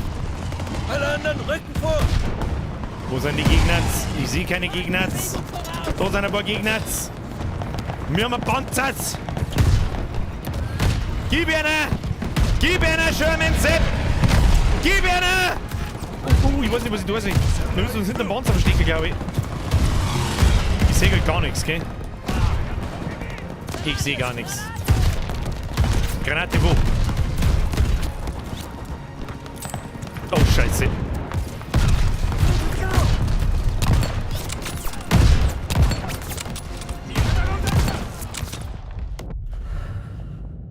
Ich weiß halt auch nicht, was ich sonst tun soll. Ich weiß halt auch nicht, was ich sonst tun soll. Ich weiß es einfach nicht. Dann halt nochmal. nochmal. Sehen, Jungs, macht euch gemütlich. Jackson, Hernandez, bringen wir euch in die Luft. Alle anderen rücken vor. Wenn der nicht auf seinem Gesicht war, dann weiß ich es auch nicht. Ja, lass mal nachher, bitte schon. Du lass dir Zeit. Feind nichts, da ist noch nichts passiert. Ja, freilich. Da hinten ist er. Ja, schau, noch mal um und dann hat's die. If you peek 6 feet deep. Ich glaube, wir müssen Handpanzer fahren. Das hat der Dawi, das hat auf alle Fälle richtig erkannt. Wo sind die Gegner? Ich sehe keine Gegner. So, da ist einer gelaufen. Lass mal lieber gleich noch. Lass mal lieber gleich noch, weil das sowieso wieder eine Viertelstunde dauert. Was rennen die da alle? Au! Ich seh nichts. Wir werden noch mehr Granaten drin, sonst kommt da wieder ein Granaten 4. Wo? Einfach nur wo? Ich hätte so gern. Still das Flugzeug. Was ist denn mit dem? Bucke, wir müssen weiterlaufen. Wo?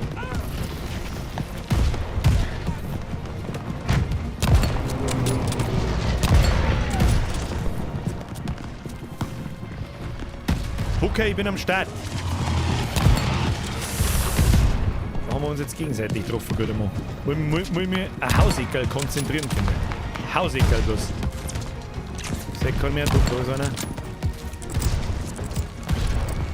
Kurze Pause, ich muss schnell eine Viertelstunde nachladen. Healing. Basic Granaten. Wo ist denn einer? Da ist er doch. Ich hab's doch genau gesehen.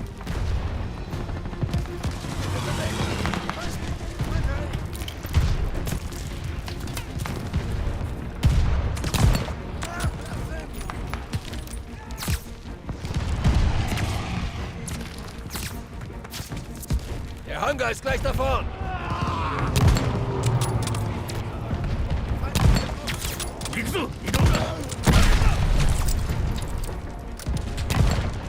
Ein Nervenproblem da.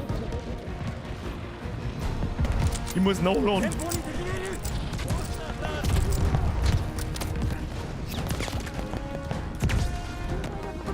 Da ist der Hangar.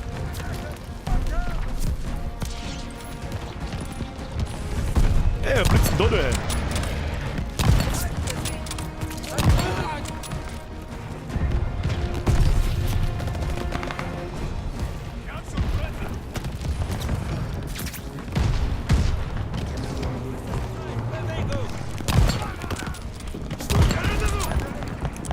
Nein, nicht noch, Lohn!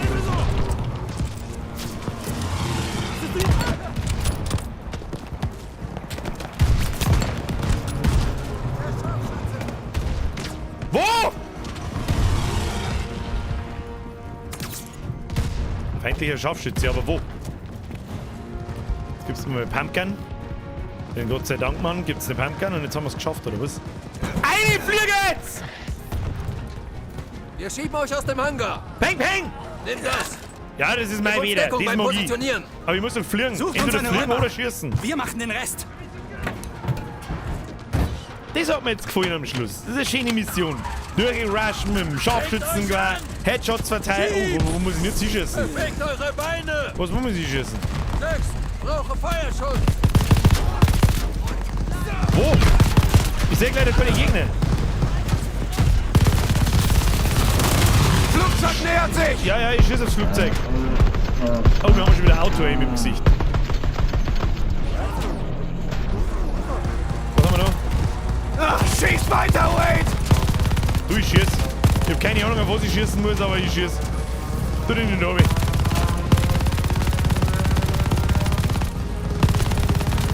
Ziele zur Linken! Da kommen noch mehr! Wir sind fast da! Oh mein Gott!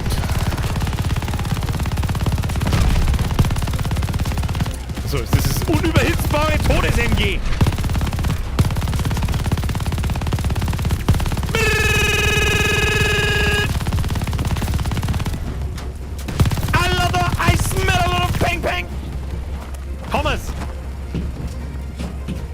In den Propeller einschießen, keine so gute Idee.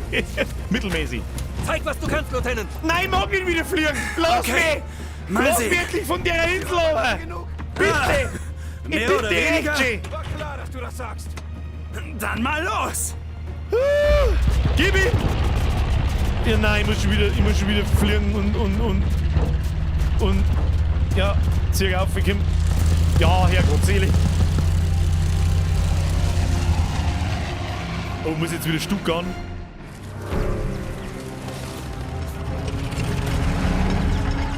Gott sei Dank.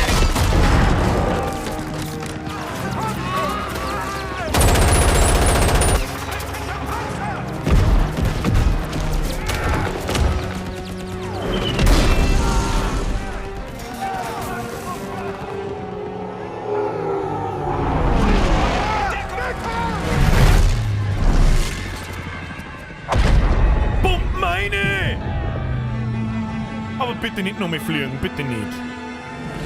Nicht. Das ist ganz schlimm. Fliegen ganz schlimm. Die Männer der 93. veränderten Wade. Sie zeigten dem fliegenden Teufelskerl aus den Wolken, wie der Krieg im Dreck aussieht. Dort lernte er, der einzige Weg zu gewinnen war, sich gegenseitig den Rücken freizuhalten. Wenn man über sein Geschwätz hinweg seine Taten sieht, weiß man, wer Wade Jackson wirklich ist.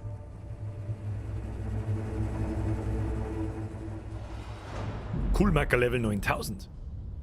Mir egal, was er gemacht hat. Wade ist abgehauen in Hamburg. Ich traue ihm nicht. Ich weiß. Aber wir sind hier Weiß nicht jemand, wegen wie viele Missionen wir noch haben?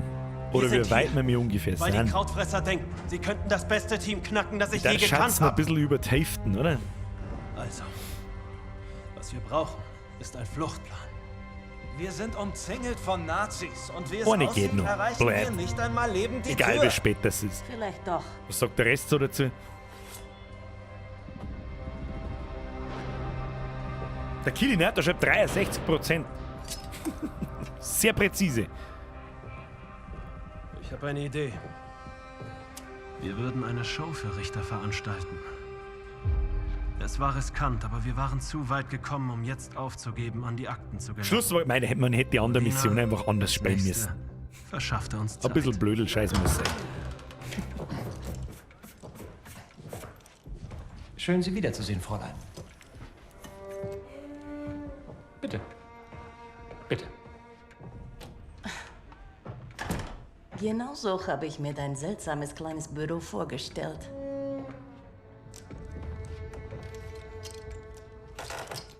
Zwei sind's noch. Also. Was ja, aber genau dann, hat dein Team ja, das vor? ist auch wieder blöd. Das ist auch wieder blöd. Lady Nachtigall. Dann haben wir nämlich nur noch eine Mission übrig, was wieder keinen ganzen Stream vollbringt. Was der wir dann? Was sein?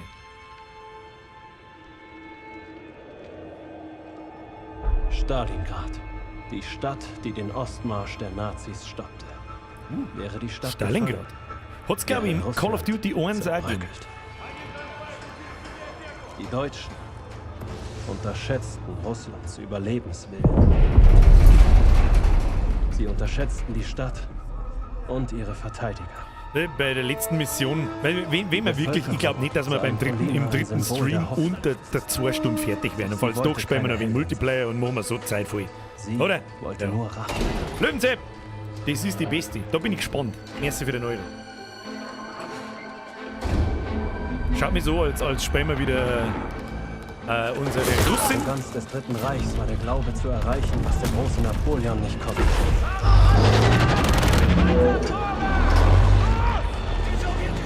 Wenn sie es nicht mit jemand so Unerbittlichem wie Lady Nachtigall zu tun gehabt hätten. Da. Wir haben gehört, Steiner soll im Handelsbezirk rumlungern. Macht Sinn. Er ist nie weit vom Gemetzel. Swolch. Los jetzt. Wo ist der Russe meines Vertrauens? So heißt Swolch. Du wirst sofort das neue Blatt. Swolch. Das war ein Scharfschütze. Präzise. Glaubst du, er ist noch... Schaut präzise aus, ja. Drüben ist mehr Deckung. Komm schon. Haarschnitt war auch präzise. Okay, weiter geht's. Okay, jetzt müssen wir die Headshots austeilen, oder? Ich kann noch nicht mehr anziehen. Wie willst du Steiner töten, Lady Nachtigall? Du sollst mich doch nicht so nennen. Der Name gibt den Überlebenden Hoffnung, Polina. Wir müssen einen Steiner töten. Keine Kriege. In Stalingrad. Kriegen wir hin. Was ist denn das wieder für asozialer Scheiß da? Wetten das gar asozialer Scheiß in 3, 2, 1. Na, das bitte. Oder hat die lange Haare? Arm. Hat die 3 Klinker in die Arm. Warum nicht? Zuki. Was heißt Zuki? Gehen wir da lang. Mal.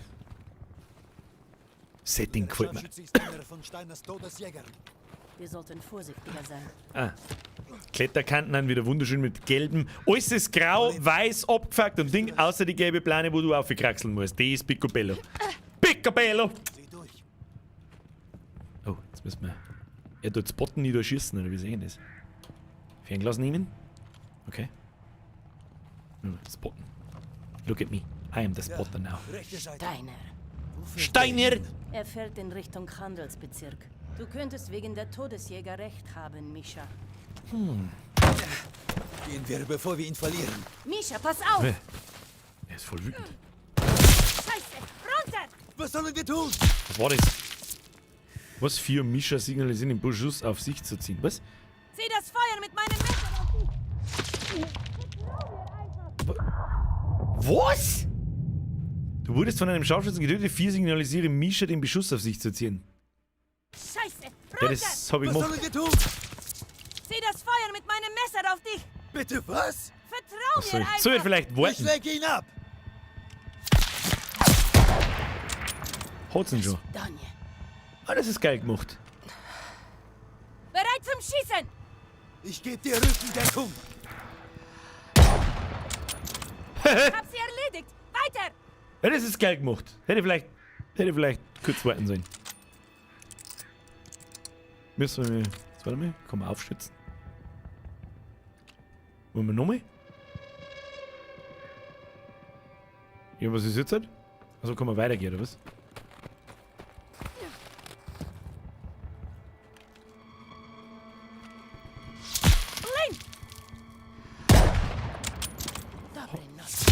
Hat's denn schon? Bereit! Ich geb dir Deckung! Die sägt durch die Hose. Steh auf, Mischa! Wir müssen weiter! Weiter? Das ist eine coole Mission, das gefällt mir. Die Frau ist was.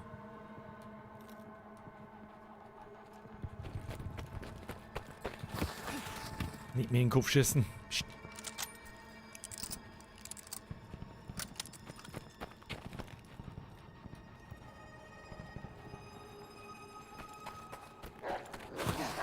Oh, Scheiße. Vorsicht! Ein Hund! Da kommen Soldaten! Scharfschützen ausgeschaltet! Sie bewegen sich! Sie wollen ausbrechen! Was? Oh. Scharfschütze! Unterbleiben! Ich bin Scharfschütze, blöd! Ich seh keinen. Oder der ist 1 Meter vor uns! Mischa, was tust du? Schau mal links zu dir, du blinder Der ist erledigt! Ein Aufstrecken, da los! Da drüben! Vorsicht!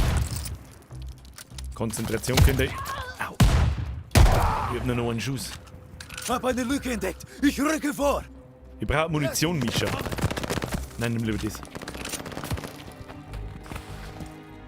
Granate geworfen! Au! Ah, was hat denn das Ding Recoil, Alter? Das ist besoffen. Das ist ein PPSH, oder? Das haben wir letztes Mal, das haben wir am Samstag schon gelernt.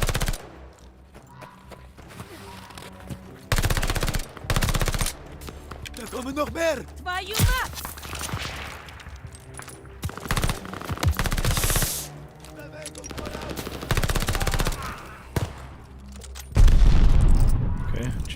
Okay, chill.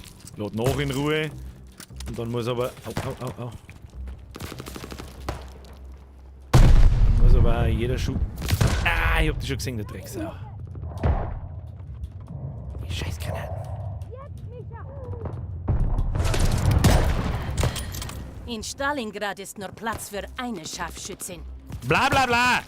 Oh, da ist noch eine. Ja, ich gesehen.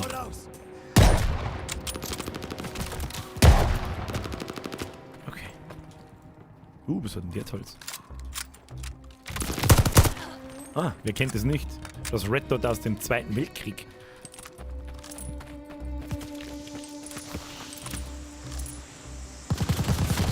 Okay, das ist interessant. Da wirft man, wo man Sicherheitskörner hin.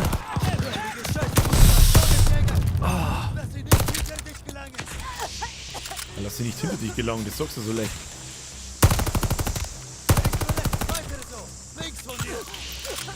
Ja, ist schon recht, ich sehe halt nichts. Oben. Ist das Arschloch endlich tot? Konzentration, Kinder. Du musstest ja nicht gegen ihn kämpfen.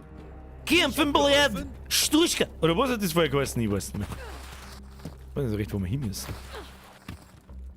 An dieser Stelle kann ich übrigens jedem nur wärmstens empfehlen, falls er ihn noch nicht gesehen hat oder schon lange nicht mehr gesehen hat, schaut euch einmal Enemy at the Gates an. Okay. Scharfschützenfilm in Russland. Geht um einen russischen Scharfschützen und einen deutschen Scharfschützen. Major König und Wasili Zaitsev. Guter Film. Unfassbar guter Film. Einer der besten Kriegsfilme, die es so gibt. Wer Kriegsfilme mag und den noch nicht gesehen hat, hast du was versandt. Trust me, Ich kann es kaum erwarten, I'm an Steiner expert. eine Kugel zu verpassen. I'm some kind of expert myself. Spielt in Stalingrad? Ich weiß nicht genau, wo es genau spielt. Aber bei den Russen auf alle Fälle. Wir können von hier nichts tun. Das sind so viele, sie selbst. Wie heißt der Film? Enemy at the Gates. Duell Enemy at the Gates. So. Steiner! Ja, mach du lang deinen Hitlergruß. Ich schieße euch beide. Mit einer Kugel schieße ich euch beide durch den Kopf. Bastard. Wenn man es dann genau nimmt, gebt es euch für Millisekunden... Scharfschütze! Runter! Nein! Nein! Oh, leg jetzt... Oh, Alles okay? Mischa! jetzt wird sie so richtig grantig. Nicht so schlimm. Halt still, lass mich das ansehen. Ja, es ist nicht so schlimm, ne? Das ist nicht gut. Der hat gerade keine Acht. Wir haben dir keine Zeit, Sestrinka. Hörst du? Ich bring dich in Sicherheit, um dich zu versorgen. Du wirst hier nicht sterben. Mr. Misha, bleib! Komm! Oh Gott, da kann man schon wieder nicht gescheit ziehen. Okay. Dort sind wir sicher. Ins Postamt? Du, der Bigman! Versuch ruhig zu atmen.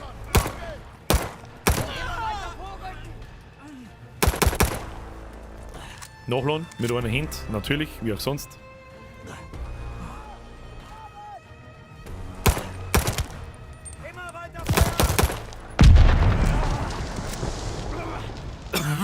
Genau. Ich hab dich! Seit wann rennen die Deutschen Banzai-mäßig auf Leid zu? Ich hab dich! Du musst weiter auf die Wunde drücken! Oh shit. Oh, das war knapp, Alter.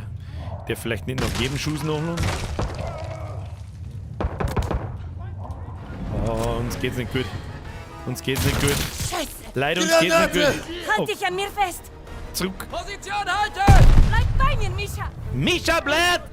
Ich rush das Postamt! Rush Postamt! Rush den Postamt!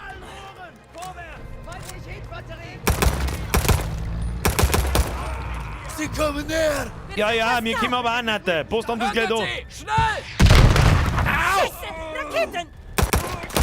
Alter, ich komm mit der Pistole, du schießt mit... Wo zieht denn das Ding hin? Das wackelt so komisch, warum wackelt das so komisch? Das schaffen wir nicht! Halt die Klappe! Das schaffen wir schon, das Postamt! Rush Postamt, bleib! Vorsicht! Okay, das hat's okayt. Holy shit, Alter! Sightseeing! Polen hat einen Sula-Städtenamen, Russland Stalingrad. Hat einen Sula-Städtenamen, Russland Stalingrad. Ich weiß, dass die Russen Stalingrad gehabt haben, das weiß ich natürlich. Ich weiß jetzt gerade nicht, ob das eine Fangfrage ist oder nicht, aber ich weiß nicht, was Sula heißt. Oder ist. Falls das eine polnische Stadt ist, wusste ich nicht, bis jetzt gerade. Dieses Messer bringt uns auch nicht hier raus. Wir müssen... Bitte, uns alle. Nein, du stehst unter Schock. Komm jetzt, wir müssen weiter. Polina, geh! Nein! Du deckst den Eingang. Ich gehe raus und flankiere sie. Keine Zeit! Los geht's! Geh! Den hat er noch weg, du schneller Mischa. Ich halte sie auf. Oh na! Na! Sestrinka. And now, kiss. Schon gut. Geh! Oh oh!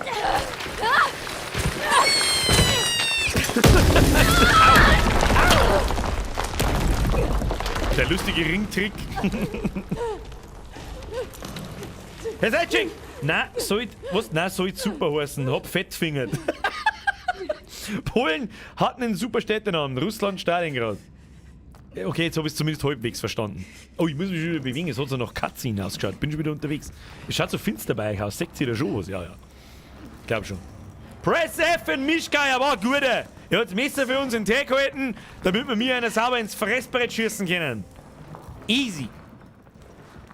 Ausschwärmen! Die schwärmen schon wieder aus, oder?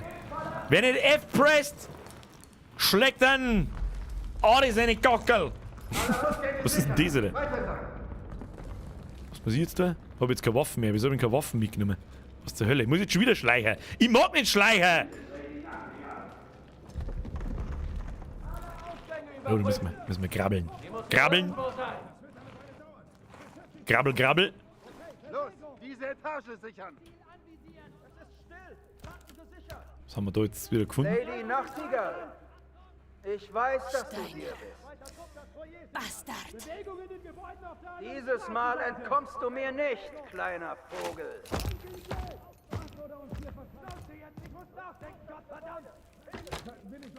Du kannst sagen, was du magst. Die deutschen Uniformen haben einfach irgendwie angsteinflößend und irgendwie... Muss ich jetzt da schleichen oder was muss ich jetzt da? Geht zu Steiner hinauf. Ja, da fange ich jetzt nicht zum Schießen, Alter. Was... Muss ich jetzt da Leute töten, oder was? Probieren wir es mal. Okay, easy. Ich dachte, man hätte sie erfunden, um Rekruten Angst zu machen. Oh nein, sie hat bei der Belagerung... Auch nicht. nicht schleichen. Gib mir eine saubere Schusslinie und ich erwidere den Gefallen. Bringt sie um! Hat er mich jetzt gesehen, oder was? In einer Reihe bleiben! Ich hab sie! Was bitte?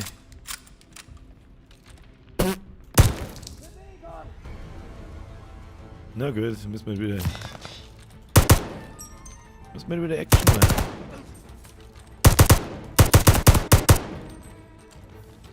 Schmeiß eine Granate! Weiter Feuer!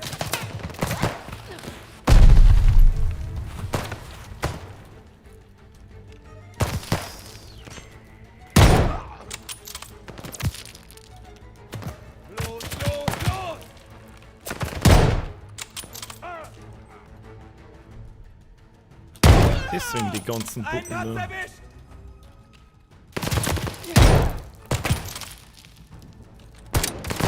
Nein, nicht nachholen müssen. Scheiß Nachholenberei, Alter.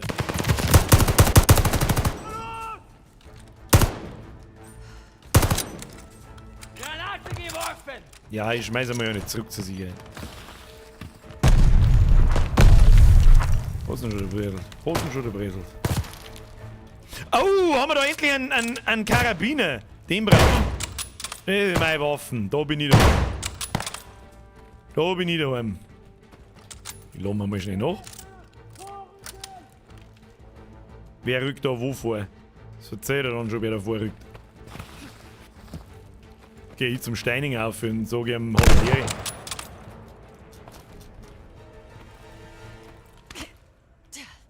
Haben wir schon. Ist schon ruhig. Da haben wir jetzt nicht sonderlich viel. Kommen wir sich da am Scheiß aus. Was haben wir denn da?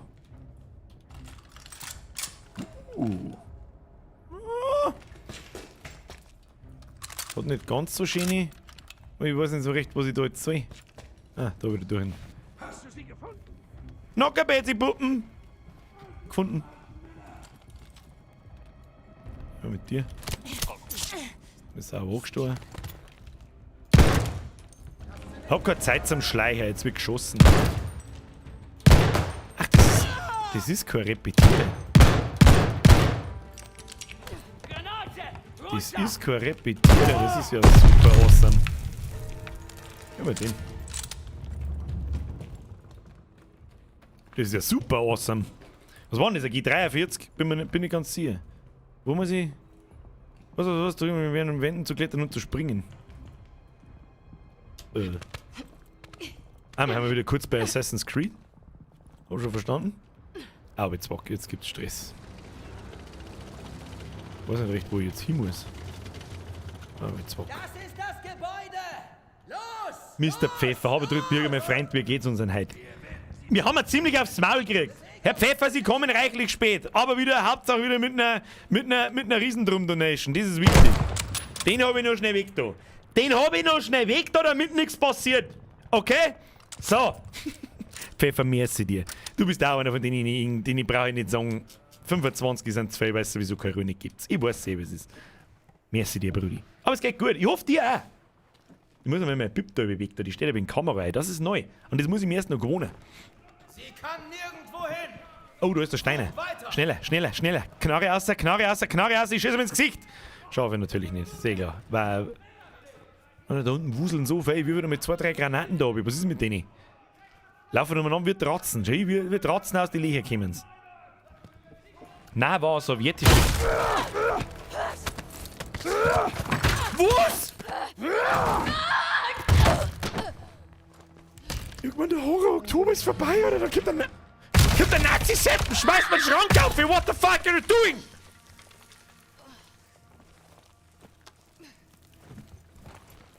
What? Ah! Was ist mit dir? Ah! Alter, was? 4 und Beschuss aus Deckung auf...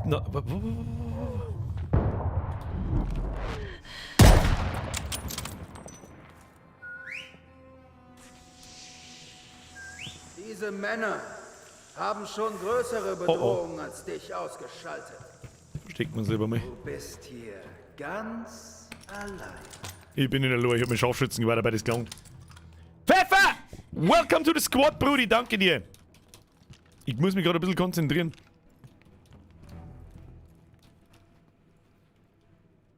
Besiege Steiners Soldaten.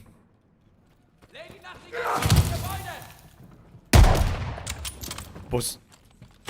Haben die... Was zur Hölle? Ich weiß nicht, was die für ein Problem haben. Und wo rennen die jetzt umeinander? Was soll das jetzt? Was zur Hölle?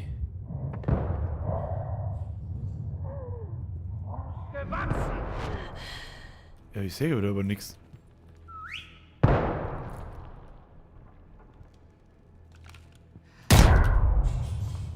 Ich hab ihn schon gesehen, aber ich war wieder zu langsam.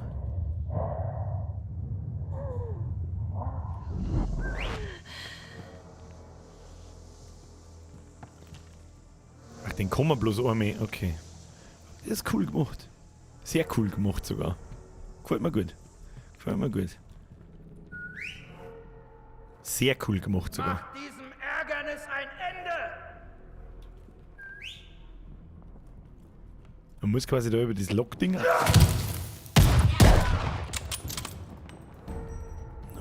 habt ihr Nazi-Schweine nicht zu bieten?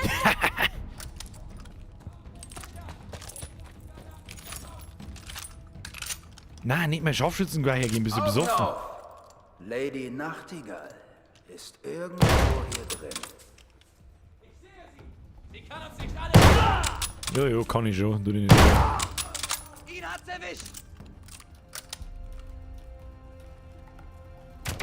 Jetzt zeige ich nicht, ob ich kann euch alle umbringen.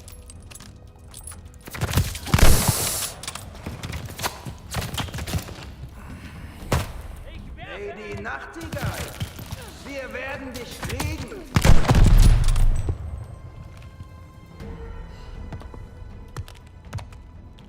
Wo sind jetzt die Granaten? Wo ist die Granaten? Jetzt wird schon wieder eng, Wo? Ach, da oben! Oh, das ist bitter. Strecke bringen wie ein Tier!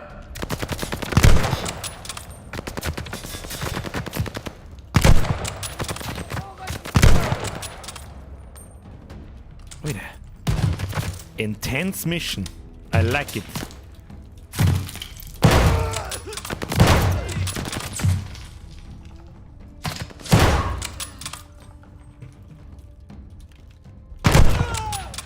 Sind noch nicht fertig, kleiner Vogel.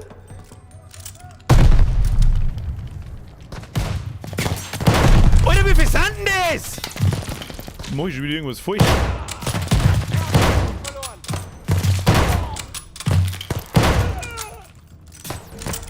Alter, was ist denn mit denen?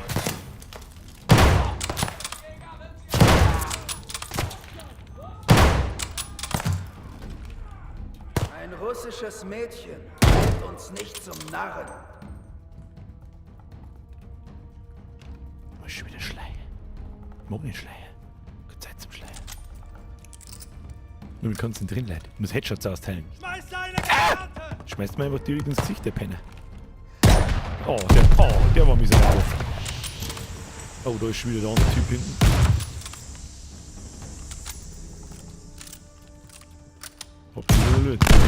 Nehmt das Gebäude auf! Lasst ihr kein Versteck übrig! Das ist mir scheißegal! Jetzt Geht mit Munition aus. Geht mit Munition aus. Wo ist der? Wo ist der? Ich weiß nicht.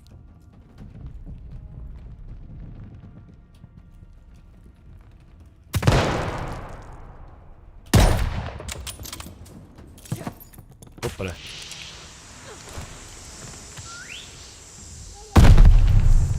Ich hab ihn schon gesehen. Wo ist denn der jetzt? Oh. Jetzt hab ich halt gleich keine Munition. Bist du bereit, für diese erbärmliche Stadt zu sterben?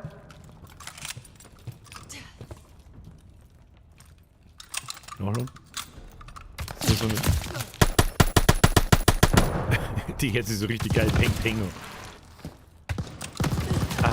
Ja. Alter, was? Ah, schwierig. Wieso? Ich höre halt auch keine Steps hinter mir. Ich habe den Typen irgendwo hinter mir gesehen. Du musst den Idioten mit dem Messer ablenken. Da schießt und dann kannst du ihn umbringen. Ja, ich weiß, es bringt. Aber ich habe gerade so ein bisschen ein Munitionsproblem. Bist du bereit, für diese erbärmliche Stadt zu sterben? Bla, deine fette Mom. Ich weiß schon, wie die Mechanik dahinter funktioniert.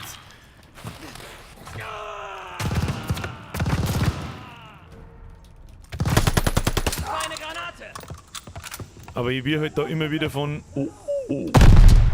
Den nehme ich natürlich mit Handkuss, Freund. Fühlst du dich schon wie eine Heldin, Lady Nachtigall? Jetzt probieren wir mal 4 zum Kommen. Es geht aber auch ohne Ablenken, habe ich gerade gespannt. Du kannst ihn auch selber triggern und er trifft dich nicht und dann gehst du ums. Jetzt kommt er halt schon wieder von hinten. Wir spielen übrigens am vorletzten Schwierigkeitsgrad, gell? Und ich hab das noch nicht gespielt. Der zeigt einmal nicht runter. Der kommt da irgendwo hinter mir, wenn ich da durch. Und du hörst halt keine Steps von denen Wichser. Was der Pech gehabt? Wo kommt denn der her jetzt mal? Ich weiß nicht, was der übertreibt da. Wie viele Schuss haben wir da noch? Tu mir nachladen. That's what she said! Er hat von hinten gesagt. Sollte ein leichtes für euch sein! Was?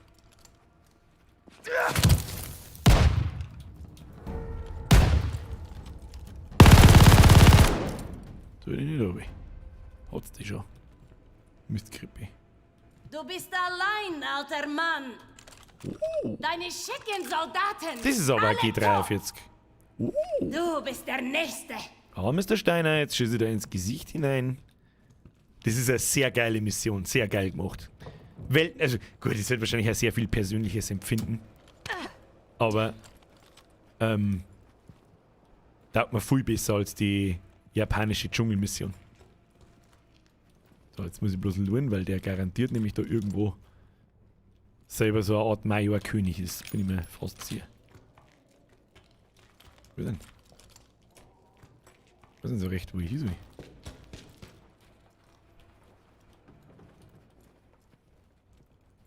Ah. Bisschen kraxeln. Naja, das war so klar. Na! Mein du Rindviech! Was tust du denn? Oh mein Gott, was passiert denn da gerade? Bist du nicht, Lady Nachtigall? Jetzt muss ich ihn abstehen. Wo ich dich haben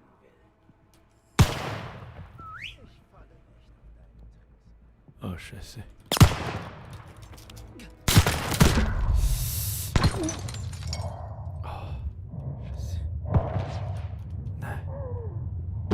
Okay, sneaky.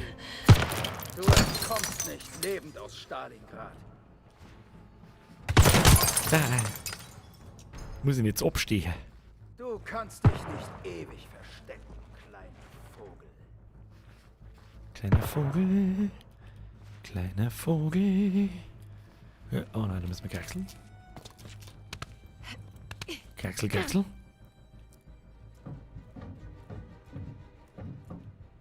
Ich wetten, dass er da jetzt gleich wieder einer da passieren wieder schlimm. Hat er nicht gehört. Geht zu Steiner hinauf. Ich sehe ihn. Ich hab ihn gesehen. Da vorne ist er. Besiege Steiner. Ich kann nicht gescheit gehen. Wieso kann ich nicht gescheit gehen? Ah, die scheiß Puppen. Wo ist denn hin?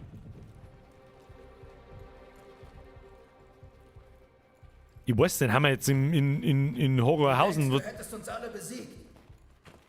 Aber du musst dich noch mir stellen. Wo ist er? Ich weiß alles über dich.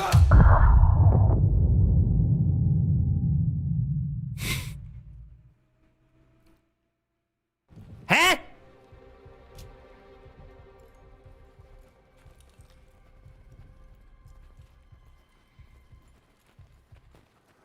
Du denkst, du hättest uns alle besiegt.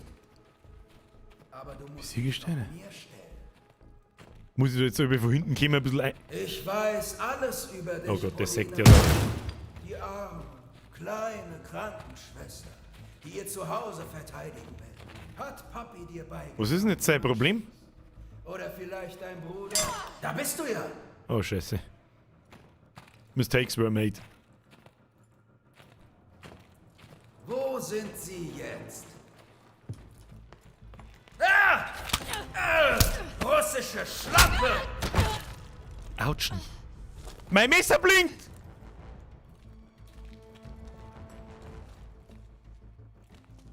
Okay, aber ja, es funktioniert schon. So von hinten hingehen und...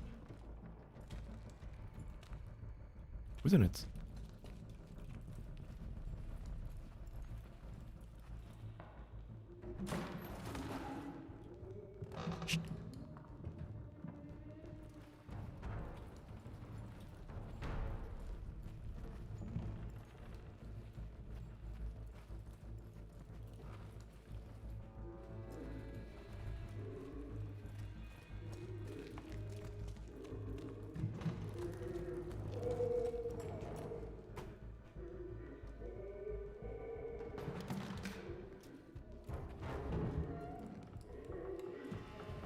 Ich verstehe es nicht.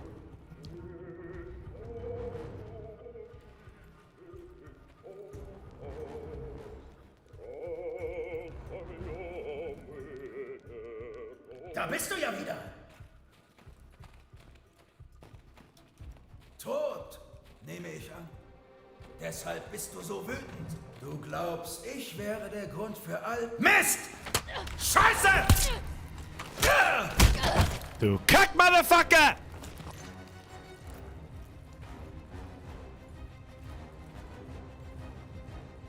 Zweimal haben wir ihn schon. Ich tippe darauf, dass wir 3 bis 5 Mal abstechen müssen. Die Frage ist, wo er jetzt ist. Ein bisschen schleichen.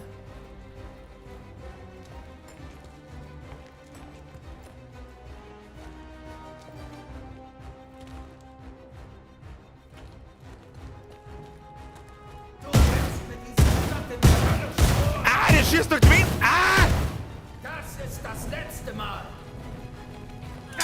Scheiße! Ja! Arschloch! Der zündet die Bude, Alter!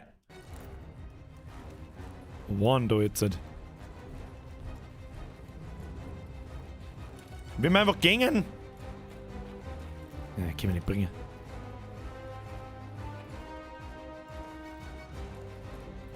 Ist doch da im Eck hinten gestanden, ne?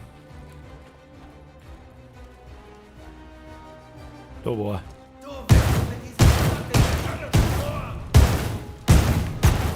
Du entkommst nicht! In Wirklichkeit solltest du dir selbst die Schuld geben. Du hast es nicht geschafft, sie am Leben zu halten. Das ist das letzte Mal! Jetzt bring ihn um! Ja, mit dem Messer ins Knack gestoßen, dann... Oh, was ist mit dir? Verstecke mich wieder. Wegzulaufen rettet dich nicht. Du hast schon verloren. Der Steiner, du Brandmund-Noob. Stimme zu, hätte schon gesehen. Oder Juxi. Ich hab gerade massive Grafikfehler gehabt. Keine Ahnung, ob man das gesehen hat. Oh, jetzt muss ich Blutspur verfolgen, schon hin. Der Blut... Beschissene Nazis! Werdet alle in Stalingrad sterben! Da hat sie leider recht.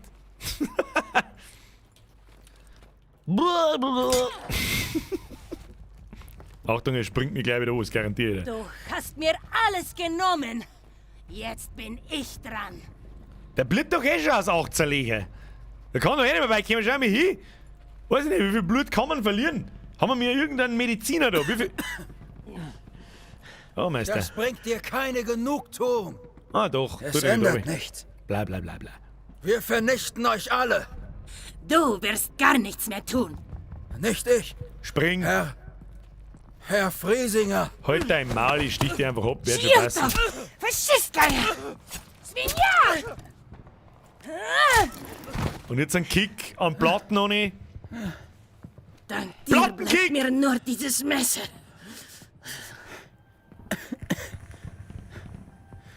Ich kann dir helfen. 2 Liter Blut bis zum Tod. Unglaublich. Ab 1 Liter wird's gleich. kritisch. Ich habe mehr von euch getötet, als ich zählen kann. Und 3,5 alle Liter Money geben die sind's. gleiche Wir haben nur armselige Experten, Rede wir haben von nur sich. Experten da.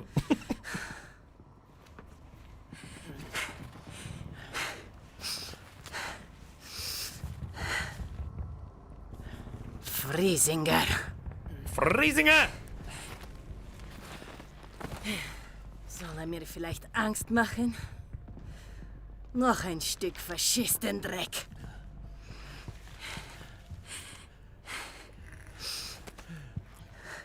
Keine Sorge. Ihn bringe ich als nächstes zur Strecke. So moin es. Und auch wieder mit. Kick jetzt. Plattenkick. Hashtag Plattenkick. Kick auf die Platte. Du dachtest, du kannst meine Stadt erobern und mein Volk niederschlagen. Du wolltest mich brechen, aber du hast versagt. Du hast Lady Nachtigall erschaffen. Und jetzt hat sie dich vernichtet. Sie ziehen Leine! Lass nicht nachlassen! Ich muss nachlassen! Schutz! Hier hat's einen erwischt! Wo sind sie? Liegt er da. Die berüchtigte Lady Botzenblöd. Nachtigall bewahrte Stalingrad vorm Abgrund. Ihre Taten inspirierten Sau die ins Russen, ihre Knacke Stadt geschossen. zurückzuerobern und in die Offensive zu gehen. Mit Willenskraft. Geile und der Mission. Präzision eines Sehr coole Scharfschützen Mission. änderte Polina den Kriegsverlauf für die Alliierten und ihr Volk. Mit diesem Ruf war es nur eine Frage der Zeit, bis wir sie entdecken würden. Sehr cool. Sehr coole Mission. Gefällt mir sehr gut. Schauen wir uns noch. Friesinger mit einem einfachen Offizier an der Ostfront. Und einen Stream werden wir noch brauchen. Es spielt eine große Rolle für mich. Jack the Ripper. Hashtag Plattenkick. Merci für deinen Zehner. Zehner ist zu viel. Schrö, merci für den Euro. Du musst immer rumgehen und den wieder neu finden. Der taucht immer wieder auf. Hab ich übersehen. I'm sorry. Netter Anzünder. Anzünder. Sag mal, wie die Russen Anzünder. So wie ich es verstehe, hat Friesinger Steiner rekrutiert für ein Spezialprojekt.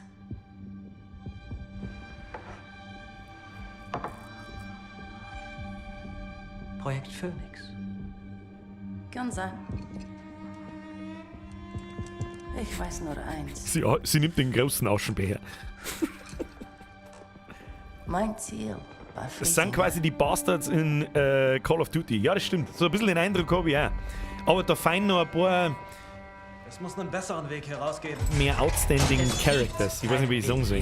So wie der Bärenjude und der mit dem Baseballschläger die Leute drischt. Der Captain, der skalpiert und so. Da ist er Öffne die Tür nochmal. Ich der zeig dir, was das Schlaue ist. der Tarantino, der bessere Schreiber von Charakteren. Lässt du Als mich leben Activision. Was? Sicher? Du Scheißverräter. Herr Baumgartner, schleichen Sie sich ins Bett, bis dahin habe ich die Ehre. Ich sag dir, was du wissen willst. Typisch Australier. Keine Ehre, keine Loyalität. Aber er kommt zuhauen wie ein Narischer. Etwas Unterhalt! Schlägerei! Ich werde nicht das nächste Opfer deines Kreuzzugs sein, Tommy. Hoffentlich war dein Plan das wert.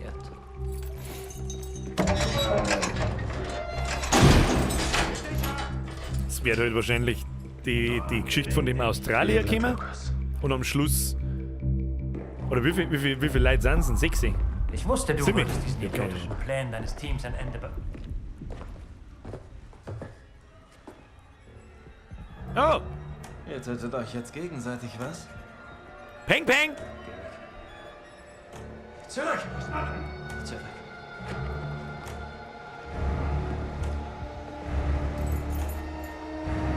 Da muss ich.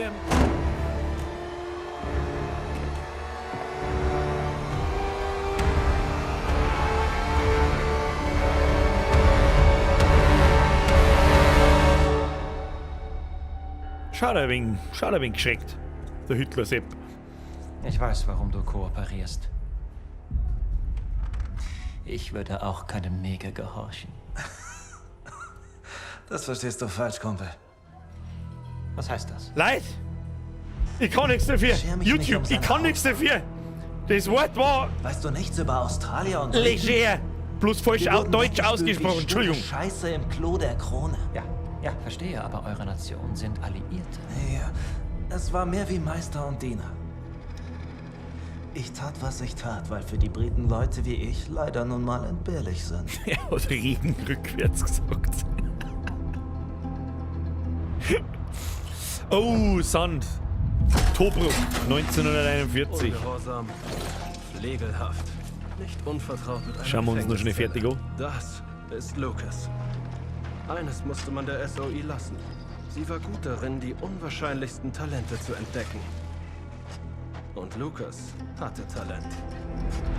Er war ein geschickter Sprengmeister Ich hab gar nichts mit gemacht. explosivem Temperament und scharfer Zunge.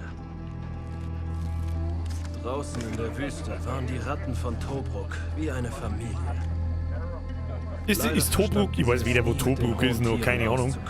Ist das wahrscheinlich Afrika-Korps, Erwin Rommel, bla bla bla und so. Heute noch, Prinzessin. Ich genieße den Moment. Ägypten? Oh, das tut mir so leid, aber klar doch, Eure Hoheit. Hey, hab ich nicht gewusst, keine Ahnung. Das wirst du dir ansehen wollen. Ja, verdammt. Spiel die Scheißkarten. Libyen.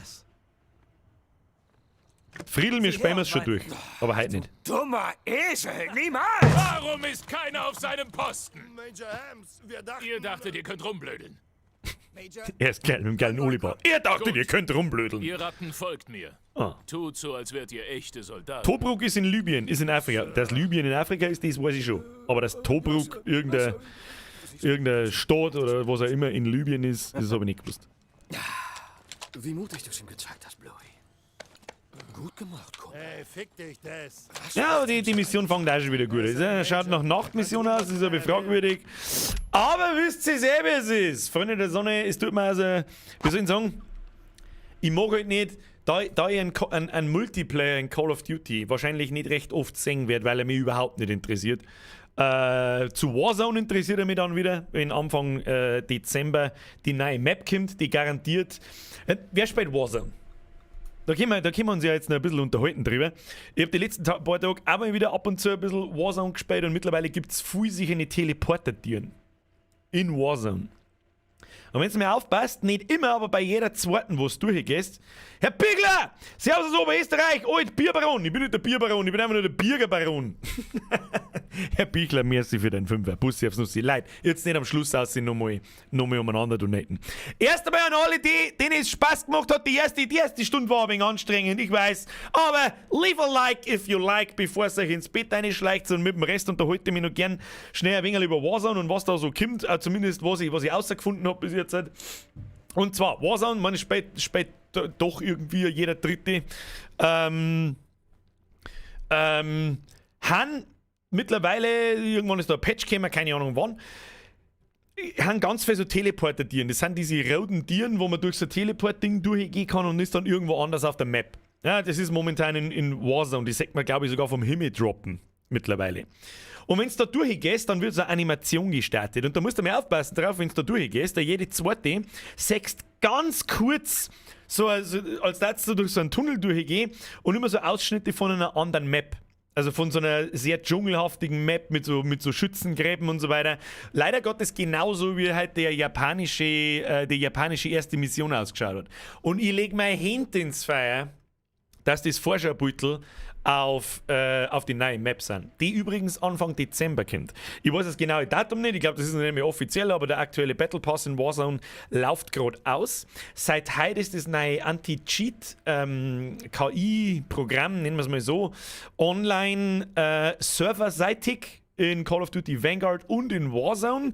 Und mit der Einführung von Vanguard, also was wir da gerade spielen, die Kampagne davon, Zweite Weltkriegssetting etc., wird quasi mit Warzone migriert Und dann kämen die Waffen dazu, es soll verschiedene Spielmodi geben, das halte ich für ein bisschen dumm irgendwie, weil keine Ahnung, ich renne dann mit Zweiter Weltkriegswaffen umeinander, die mit Red Dots und so, irgendwie passt das nicht, keine Ahnung, lass mich ja natürlich aber auch gern vom Gegenteil überzeugen.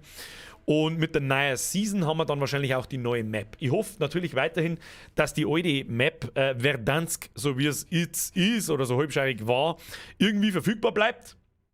Weil irgendwie warten sie Idioten, wenn sie die Map verschmeißen. Weil die Dschungel-Map und diese japanisch angehauchte Map, wo ich sehr schwer vermute, das ist die neue Map,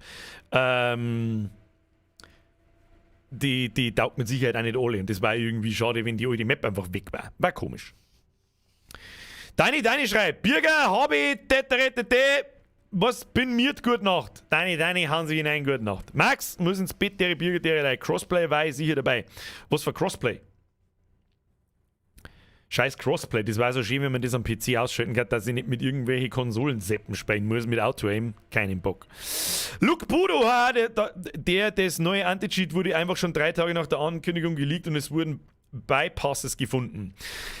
Ja, das mag möglich sein. Es ist mir auch durchaus bewusst, dass dieses Anti-Cheat nicht jeden erwischt, aber es klang, wenn es 90% von die, wie habe ich heute geschrieben im Discord, 0815 Kinder, die nichts kennen, erwischt, einen Hardware-Bann kriegen und zwar Activision-Account weit und dann weg sind, weil es zu blöd sind, dass irgendwelche Hardware-Bans umgängen oder sonst irgendwas. Da werden Leute erwischt, das garantiert. Vor allem, wenn das Ding KI gesteuert ist, dann ändert sich das ständig. Ich bin gespannt. Es hat Potenzial. Es kann was bringen. Mir darf es ja schon bringen, wenn von 10 Leuten in der Lobby 3 erwischt werden. Das darf mir schon gelingen. Es darf das Spiel schon verbessern. Dass wir immer noch natürlich Cheater haben werden, wird sich nicht vermeiden lassen. Aber früher oder später, keine Ahnung, schauen wir mal. Ich hoffe das Beste. Wenn nicht, tja, dann haben wir Pech gehabt. Meinung zu Schneiderweise. Scheißegal ist es mir. Sag ich dir, wie es ist. 2. Dezember kommt die neue Map für Vanguard-Spieler, am 3. dann für alle. Okay, Mario Bischof, das war eine Information, die her jetzt zum ersten Mal, aber das kann sich gut hinkommen. Ich meine, der Battle Pass, da steht ja drin, wie lange das er noch dauert und 2. Dezember und 3. Dezember, Anfang Dezember auf alle Fälle, hört sich gut an. Luke Bodo schreibt, Hardware-ID kannst du mit dem Spoofer umgehen. Ja, aber das weiß es 08. Von 10 sehr eine Cheater-Idioten wissen das vielleicht 1 oder 2, wie das geht. Der Rest weiß es nicht. Aber wie du schon sagst, die kleinen Kiddies gespannen das nicht. Also gespannen schon, die heulen halt dann auf Reddit umeinander, verkaufen ihre Mainboards dann auf Ebay und kaufen sie auf Ebay ein neues und kaufen es von jemand anderem, das auch Hardware-Band ist. Und ja. Der Bavaria Gaming schreibt, wie schaut es mit der LAN-Party aus? Da gibt es tatsächlich total tolle Neuigkeiten. Ich habe letzten Freitag eine Mail ans Kulturamt in Landau geschrieben, habe aber leider noch keine Antwort. Das warte ich die Woche mal noch ab, dann schreibe ich mal hinter nachher oder rufe noch mehr an. Ich habe es tatsächlich übers Herz gebracht, dass ich angerufen habe, es ist einfach keiner angegangen. Ich weiß es auch nicht. Aber man denkt, gut. Mail anrufen sollst. Ich hab's probiert, Sprengi. Kein Witz. Da geht halt einfach keiner ohne. Ist nicht gelungen, ist keine Ausrede. Ich hab mehrfach sogar schon angerufen. Geht keiner ohne. Und nein, nicht um 11 Uhr auf die Nacht. Ja, schreibt der Padre. Glaube ich dir nicht. Dann glaubst du es nicht. Ich habe auf alle Fälle eine sehr umfassende Mail geschrieben und sehr förmlich, ja, dass sie mich nicht für nicht vornehmen und so. Hab mich verwählt, geht keiner drauf. Schicker Fax. Mit dem das wahrscheinlich am schnellsten geht, ja. Ich hab leider kein Fax. Birger, wo finde ich auf Discord genau dein Bierbank-Lied eigentlich? Ich hab nachgeschaut, aber nichts gefunden. Da gehst du in den Mimi-Channel und tust oben an die angepinnten Nachrichten. Mach einen Livestream, wenn du anrufst. Nein, mach ich nicht. Was baust das Wichsgriffi-Viech in den neuen Merch am Micke ein? Was war denn das Wichsgriffi-Viech, Herr Glockengieße? Ich weiß nicht mehr. Ich habe LAN-Party gehört. Blackmeister, wenn ich wirklich... Also jetzt einmal Folgendes. Wir können uns gerne über die LAN unterhalten. Ich meine, natürlich mache ich mir da immer und immer wieder Gedanken drüber. Die größten Probleme, die mir auffallen, es ist eigentlich nicht mittelmäßig viel Aufwand, das zum Organisieren. Ja? Wenn's, was ich gerne hätte. Ich habe mir nachgeschaut, was ich wissen muss bei uns in der Stadthalle. Okay? Also, Regel Nummer 1, das Ding ist ab 18. Regel Nummer 2, absolutes Alkoholverbot. Wenn ich das so aufrechne, Wenn ich das so aufrechne, dann passen da wahrscheinlich 250 Leute ein. Wahrscheinlich. Das sind 2 große Hallen und dann steht dort mit Stühle und Tische und so weiter, passen in den einen Raum, glaube ich, schon 250 und in den anderen nochmal 150. Ja, jetzt muss ich wissen, wie viele Tische haben die. Da haben wir über alles schon mal drüber geredet. Aber jetzt die Hauptprobleme. Hauptproblem Nummer 1 ist extrem offensichtlich. Wenn ich da jetzt anrufe, jetzt gerade, und sage, hey, ich darf mich gern mit, was? Ja, hallo, da ist der Bürger. Ich darf mich gern in der Stadthalle mit 250 Leuten ein ganzes Wochenende lang einsperren. Im Winter, ja, natürlich. Weißt du, was die dann sagen? Der Corona-Sepp ist das jetzt akut, gerade jetzt aktuell, das allergrößte Problem. So, Problem Nummer 2. Es gibt keine Landspiele mehr. Und ich bin mir nicht sicher, ob jeder, der da kommen kann, oder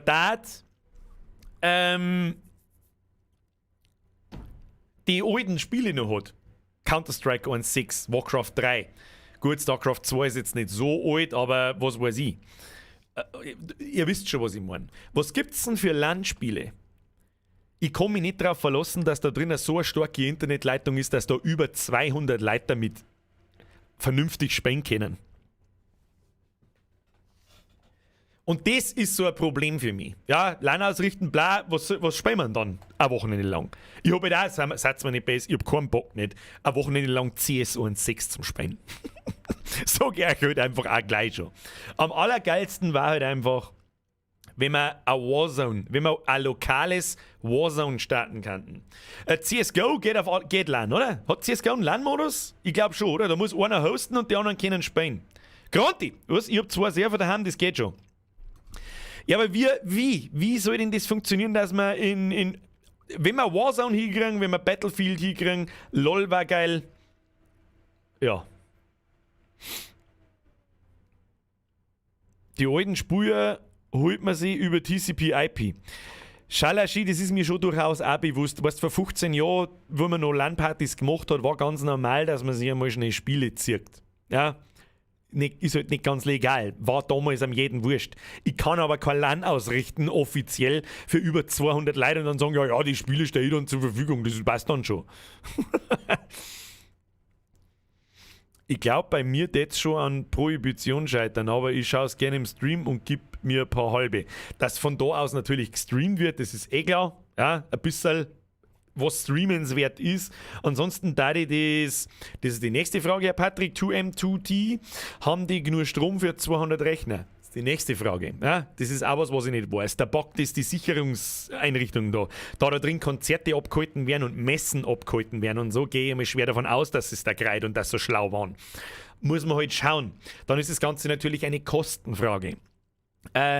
Das meiste wird wahrscheinlich der Strom kosten. Dann hat mir beim letzten Mal sogar schon ein Security-Dienst angeschrieben, der sich zur Verfügung stellt für einen brauchbaren Preis. Gut, ich habe jetzt keine Vergleiche nicht, was sowas normal kostet, wo rund um die Uhr jemand da ist und kontrolliert, um 4 Uhr in der Früh zum Beispiel und vielleicht an gewisse Zeiten 2 Leute und so weiter. Daniel Jaud, woher die ganzen Rechner? Oh, Herr Daniel Jaud, das sagt mir, du bist sehr jung, du hast noch nie eine LAN-Party in deinem Leben gemacht. Der Rechner nehmt ihr natürlich selbst mit. Ist aber auch klar. PlayStation erlaubt. Ich weiß nicht, was du mit der PlayStation machst. Also ja, da war jetzt vielleicht ein bisschen eine falsche Reaktion. Ich hätte natürlich gern, was auch ganz wichtig ist, ich habe keinen Bock, dass sie Leute, also selbstverständlich müsst ihr einen Rechner selber mitnehmen.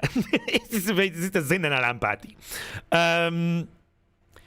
Konsolen, ja, aber nur unter Abmachung eine Art Konsolenecke. Ja? Dass wir irgendwo eine Playstation stehen haben, irgendwo eine Xbox stehen haben, wo man miteinander Splitscreen-Spiele spielen kann. Wie man will. Es soll einfach eine Art Nerd-Festival werden, von Freitagmittag bis Sonntagmittag, wo nur Gleichgesinnte unterwegs sind, die Bock auf Zocken haben, die einfach Bock auf Gaming-Schmerz haben untereinander. Einfach eine nette Zeit, ja. Wir haben im Umkreis fähig nur zum Essen, fähig nur Restaurants, wir können Sammelbestellungen machen.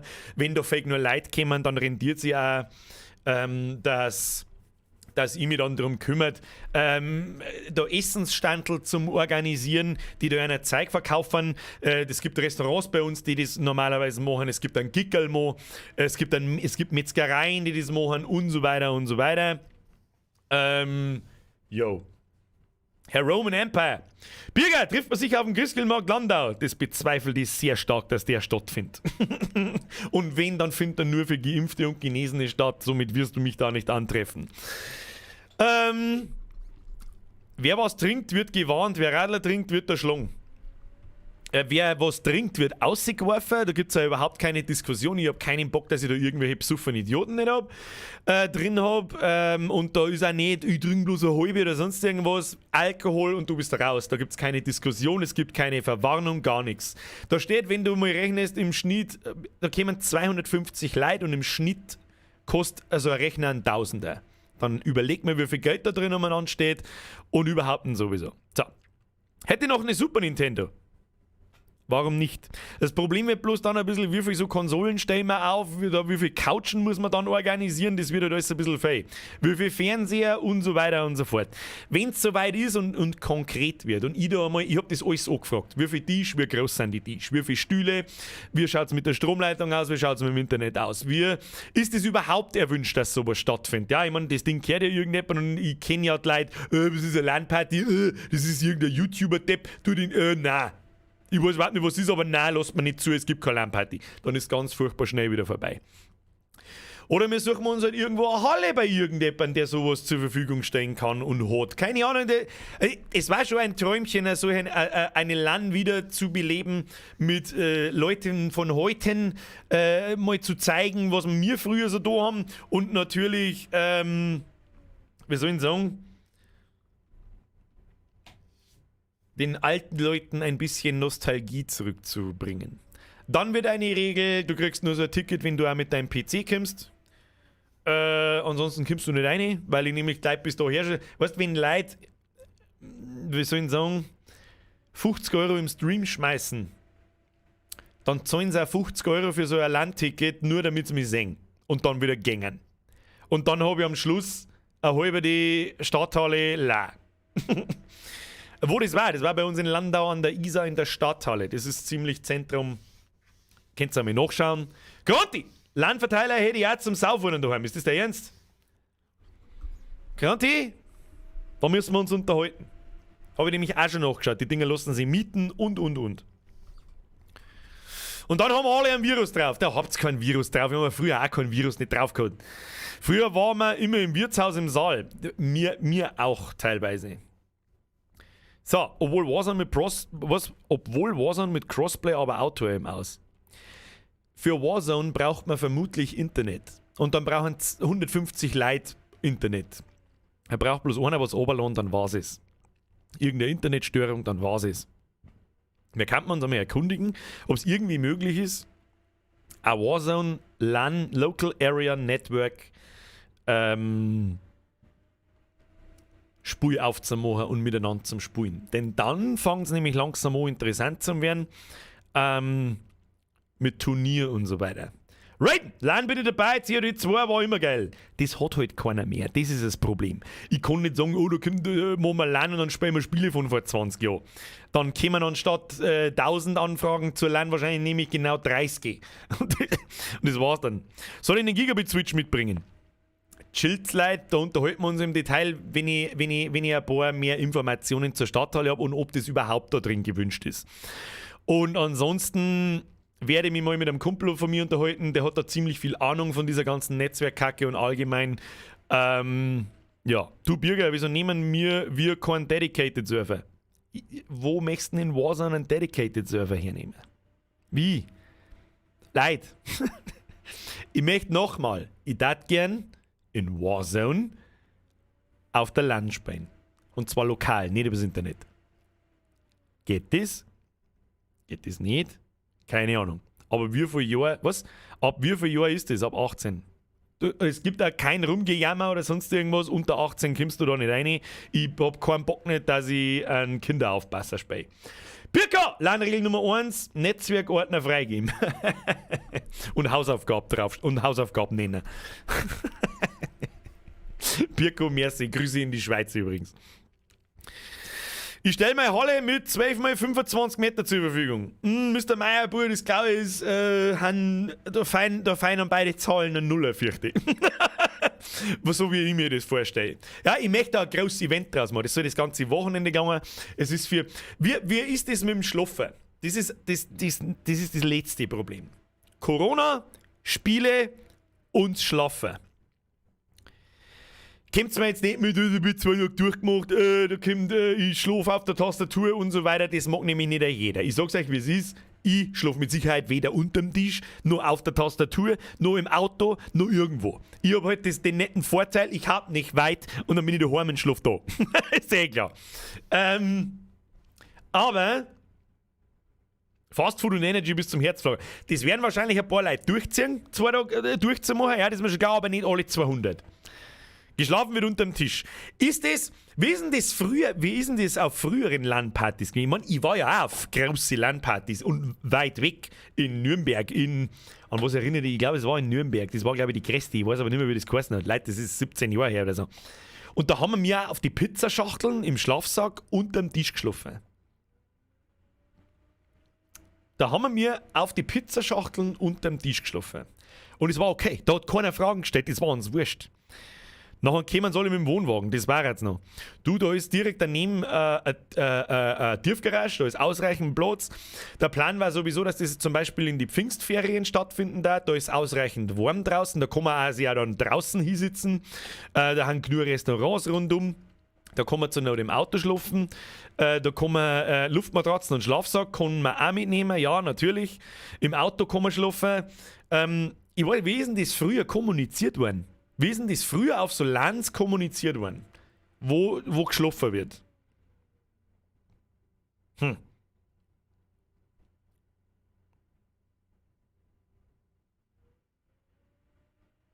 Klapperlandl schreibt, ich darf 2 große Spaßau sponsoren und machen. Draußen beim Grill dürfen wir dann 1 oder 2 Bier trinken, oder? Sonst nehme ich mein Angebot zurück. Herr Klapperlandl, du, wenn die Sau magst, darfst 1, 2 halbe trinken. Der Rest nicht. Granti, du bist am Tisch mit dem Panzerband festbunden und da schlafst. So haben wir das dann. Ja, aber das ist jetzt nicht sehr attraktiv für alle.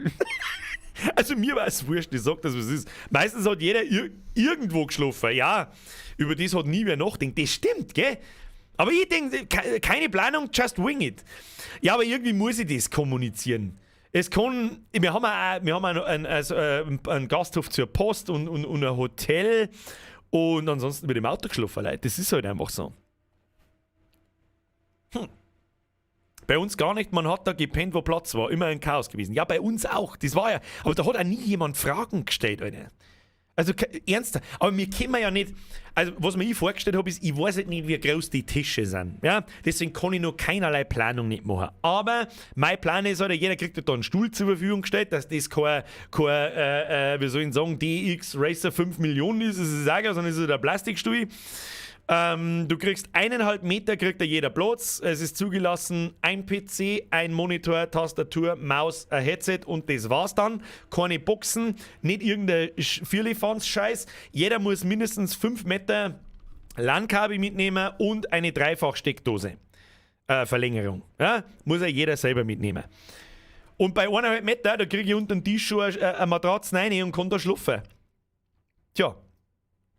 Der andere Herr Gulzer, Hotel, Wohnwagen, Zelt, Alter, was los mit euch? Wir waren definitiv die coolere Generation wahrscheinlich. Ja, Gulzer, da hast du recht, natürlich waren wir mit die coolere Generation. Was ist das für eine Frage? Ich verstehe die Frage nicht. Herr Geibelfee, bin da ein wenig lanarschig. Ich spekuliere noch. Was, warum bist du ein wenig lanarschig? Weil man PC abbauen und wieder aufbauen muss. Ich muss sowieso gleich schon mal vorweg sagen, ich hab das Gefühl, dass wenn da 200 Leute reinpassen, dass nicht jeder einen Platz kriegen wird, wie er das haben will. Ich habe so ein bisschen die Befürchtung, wenn ich die Tickets ausschreibe, dann haben die schneller weg, als ich schauen kann. Und ich mache das Ding so, dass ich das gern jedes Jahr veranstalten möchte. Ja? Deswegen überlege ich, ob ich diese Netzwerktechnik kaufe. Kurz, das ist speziell für einen Kronti gewesen. Selber, von meinem Geld natürlich. Dann ist das Ding aber halt auch so ausgelegt, dass ein kleiner Teil von den Tickets dann auch an mich geht. Ja, damit sie das irgendwann einmal abzahlt und gerechnet hat. Und das ganze Organisationsding und Werbung machen dafür und überhaupt und sowieso. Das wird mir dann schon keiner übel nehmen. Ich mach's nicht, dass ich reich werde damit, aber wenn ein bisschen was hängen bleibt, dann wird es schon nicht passen. Da butterst ganz schnell ein paar tausend Euro in die Netzwerktechnik, das ist mir schon klar. Das ist mir aber wurscht, wenn ich weiß, dass ich einmal im Jahr 250 Leute und mehr auf ein LAN bringe und die bereit sind, ich habe keine Ahnung, was so ein Ticket kosten kann und wird und muss, die zwischen 25 und 75 Euro für ein ganzes Wochenendticket für die LAN zahlen. Ja? So, ich habe schon mal auf einem Kreuz geschlafen, mit Panzerband angeklebt. Ich auch, aber da war ich halt 20 Jahre jünger. Vielleicht nicht auf einem Kreuz, aber irgendwo auf einer Holzbank. Bürger, melde mich fürs Orga-Team und bin Systemadmin beruflich. Herr Kulzer, das ist unfassbar nice to know. Das ist unfassbar nice to know, dass gerade du Systemadmin bist. Ist geistig notiert. Ich komme auf Sie zurück, wenn es soweit ist. Da kann man uns wirklich einmal kurz unterhalten, wie das dann Sinn machen hat und so weiter. Ich frage da schon dann vor allem einen Discord, wo Leute haben, die wirklich Ahnung haben und die älter sind wie 16, auf die ich mich verlassen kann. Und da habe ich einen guten Eindruck beim Herrn Kulze. Die Leute müssen das auch nicht umsonst machen, das ist noch das Nächste und so weiter. Werbung brauchst du nicht mehr machen. Nein, wahrscheinlich eher nicht. Das war jetzt auch, ich stecke meine Zeit da rein. Ja? Das mache ich auch nicht. Natürlich mache ich es zur Gaudi, aber ganz zur Gaudi mache ich es halt dann auch nicht. Ich hätte 250 x 300 Meter Halle und würde mich ums Essen kümmern, Sau und so weiter. Iconix, darf ich trotzdem kommen? Es darf ja jeder kommen, der einen PC hat, wenn natürlich jemand... Es ist jetzt so die Frage, das ein bisschen so ein Problem ist. Ich habe einfach Angst davor, dass Leute kommen, sich da ein Ticket kaufen, damit sie mich sehen und dann wieder fahren. Ohne dass ich das jetzt irgendwie arrogant oder keine Ahnung irgendwie anhören soll. Was weiß ich. Und dann haben wir halt Scheißen da. Oder dass halt Leute kommen, die zwar einen PC haben oder einen Laptop, ist natürlich auch genehmigt, da braucht er noch weniger Platz wie ein ganzer Rechner. Und dann aber keine Spiele nicht haben, sondern einfach bloß da sind, damit sie da sind. Habe ich eigentlich auch nichts dagegen irgendwo. Aber ich möchte halt da einfach Leute haben, die miteinander spielen und eine gute Zeit haben und nicht, weil ich da bin und da fest und das dann feiern und wieder heimfahren. Mit farbigen Bändern getrennt. Ich habe echt Bock drauf, habe aber nur PS5. Ja, das ist jetzt schlecht. Es ist halt schlecht. Maxi Jodl, gute Nacht. Gibt's einen Beamer für Mario Kart? Das braucht man wahrscheinlich zu viel Platz, das kann ich jetzt nicht sagen. Ich kenne natürlich die Grundrisse der Hallen, aber nicht wie viele Tische da sind und so weiter. Der Padre schreibt, ich darf eigentlich gern kommen, aber mag die nicht sehen. Gibt's da eine Möglichkeit? Ja, du bleibst einfach daheim. Fertig. Falls du einen Elektriker brauchst mit 16 Jahren Berufserfahrung. Der Elektriker steht schon für seinen Namen offensichtlich. Wir haben auf alle Fälle genügend Leute in der Community für alles, was wir irgendwie brauchen. Und das Schöne ist, man braucht nicht viel. Das ist viel weniger Stress, weil im Prinzip auf- und abbauen die eigenen PCs, tut es jeder selber. Bei uns in der Stadthalle kann man fürs Tisch auf- und abbauen und fürs Saubermachen ein eigenes Hausmeisterteam buchen für gerade mal 100 Euro oder so fürs ganze Wochenende oder 120 Euro. Und eine Putzkolonne, die sich dann um die Klos kümmert und so.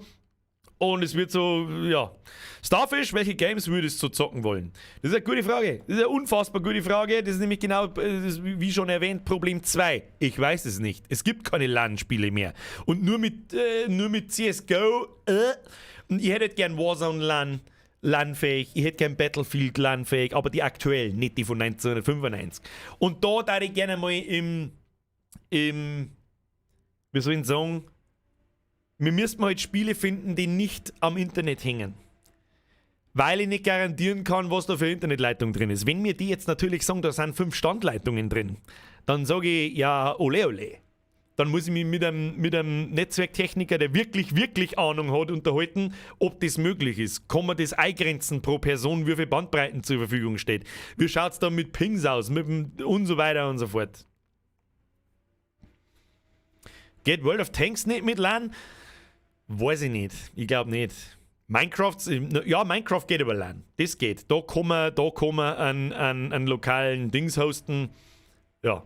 Musst vorher sagen, was man für ein Spiel halten soll. Das ist mir schon klar, dass ich das vorher sagen muss. Deswegen ist es auch so ein bisschen ein Problem. Sprengi, 5 Standleitungen. Alter, die Halle wird gekauft. COD 2 und so würde es gecrackt werden. Ich kann keine offizielle LAN ausschreiben und dann sagen, ihr braucht keine Spiele mitnehmen, weil ihr könnt euch alles gecrackt ziehen.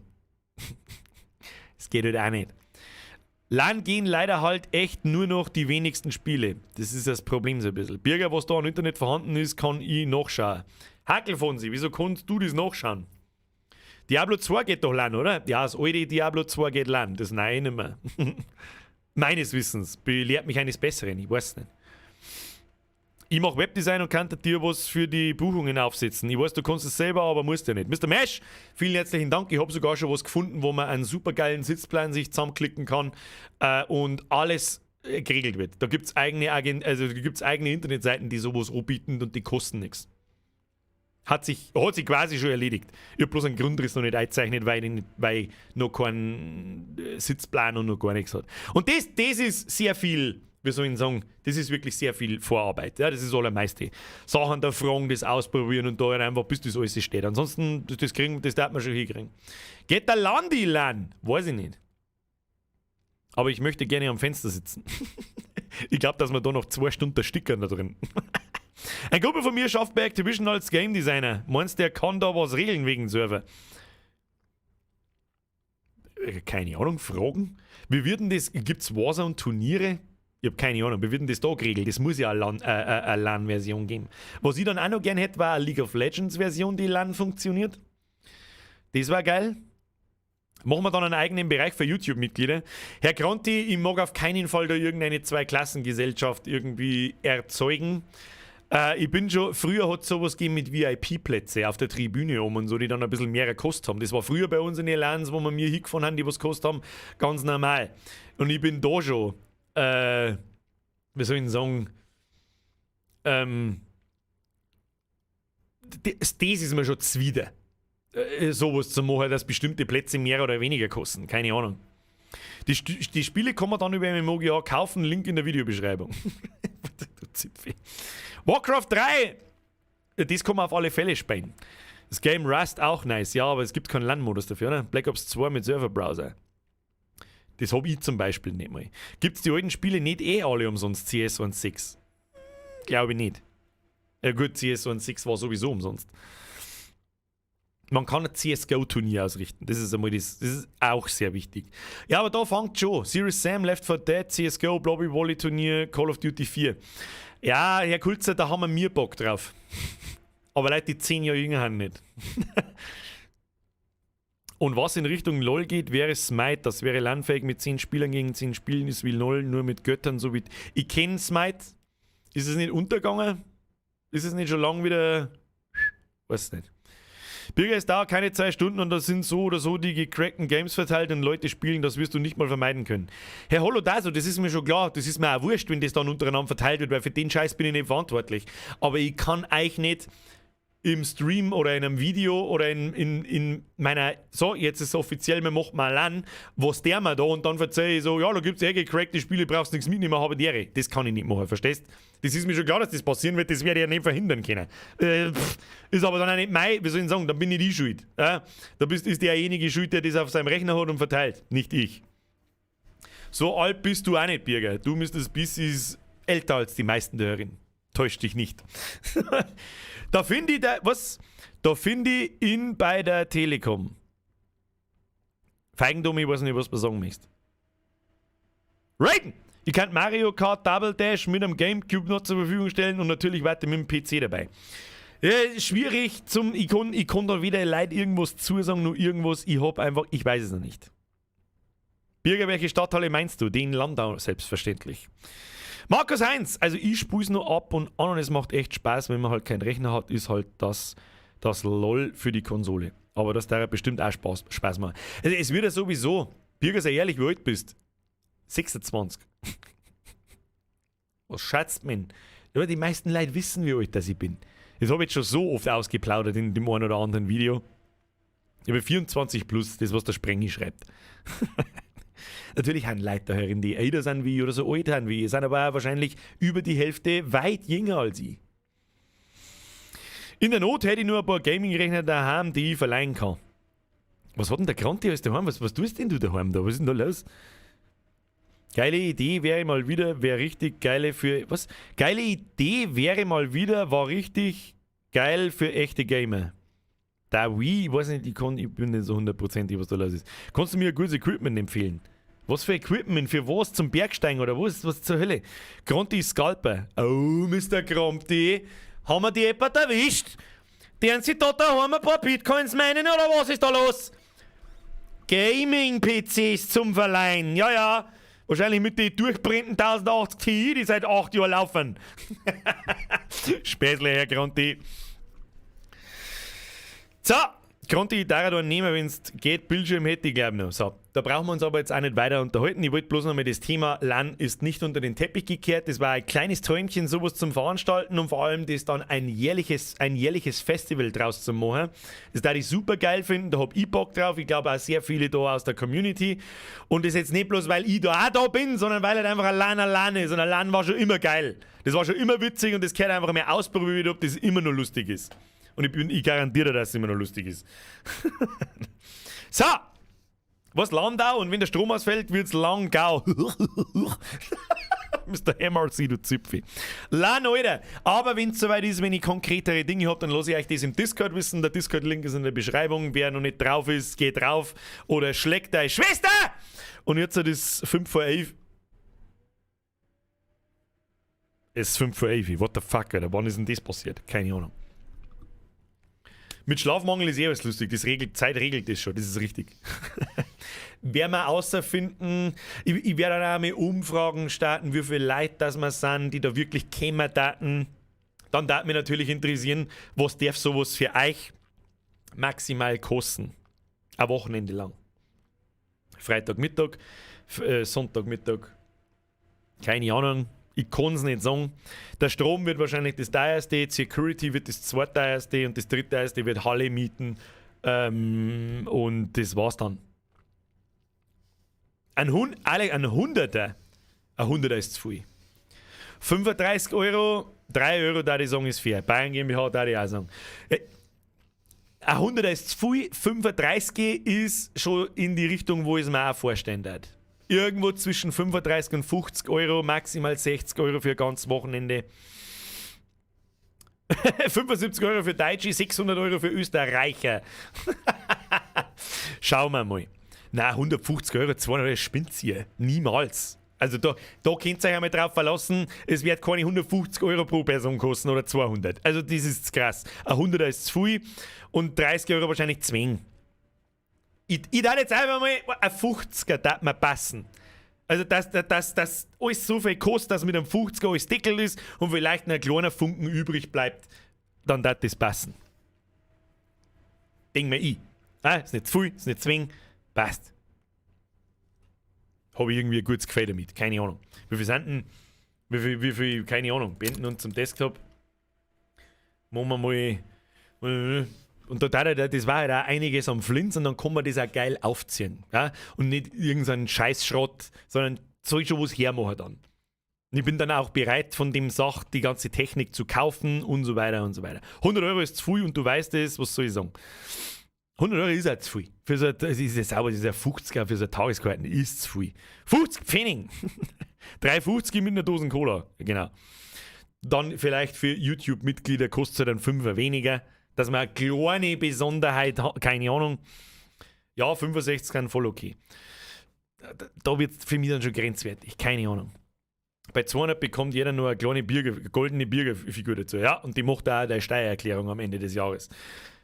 Roman, was spielen wir am Mika-Stream? Am Mika wird nicht gezockt, da wird gezeichnet, Freunde der Sonne. Am Mittwoch beginnt unsere alljährliche Jahreszusammenfassungs-Merch-Zeichnerei am Tablet. Da wird es mich ziemlich oft und lang so singen. und mich gageln singen. Da freue ich mich eigentlich schon. Da muss ich morgen ein bisschen üben. Dass ich nicht, du kannst richtig schön beim alten Merch zuschauen, wo ich angefangen habe und wo ich aufgehört habe. Da wo die Beutel immer ein bisschen besser werden, finde ich zumindest. Also 50 finde ich okay fürs Wochenende, ja. Und vielleicht ist dann sogar ein bisschen was dabei, keine Ahnung, ein Gaming-Notfall-Kit in Form von einer Leberkassemi und einem Bull und fertig.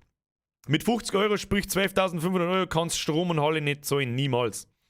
Beppo, Ehre, meinst du das ernst oder nicht?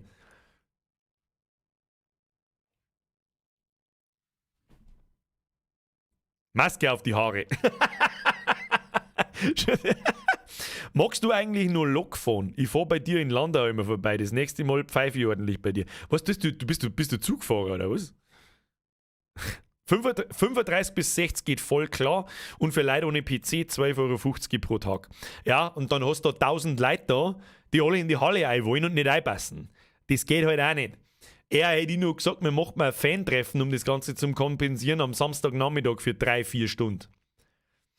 Und das kostet gar nichts. Oder zur leichten Abschreckung vielleicht ein Fünfer. Keine Ahnung. Und dann gibt es halt die üblichen, keine Ahnung, Autogrammstunden, Foto, kurzer Schmerz, Abfisten, Welcome to the Squad, habe die Ehre.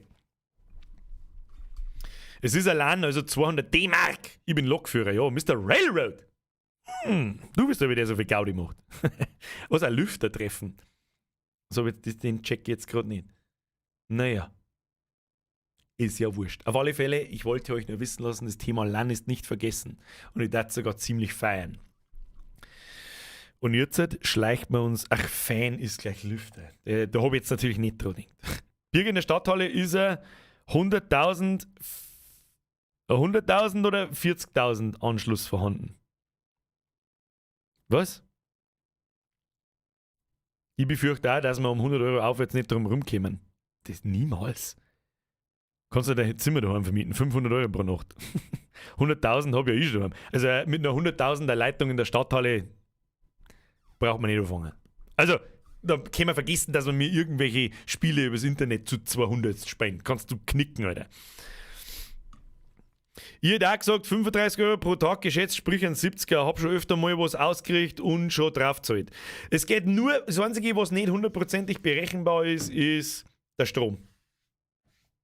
Da musst du einen Schnitt nehmen pro Rechner, keine Ahnung, 600 Watt und dass die 48 Stunden durchlaufen. Und den Betrag muss ich nehmen, aber da muss ich mit jemandem halten, schmatzen, der da mehr Ahnung davon hat.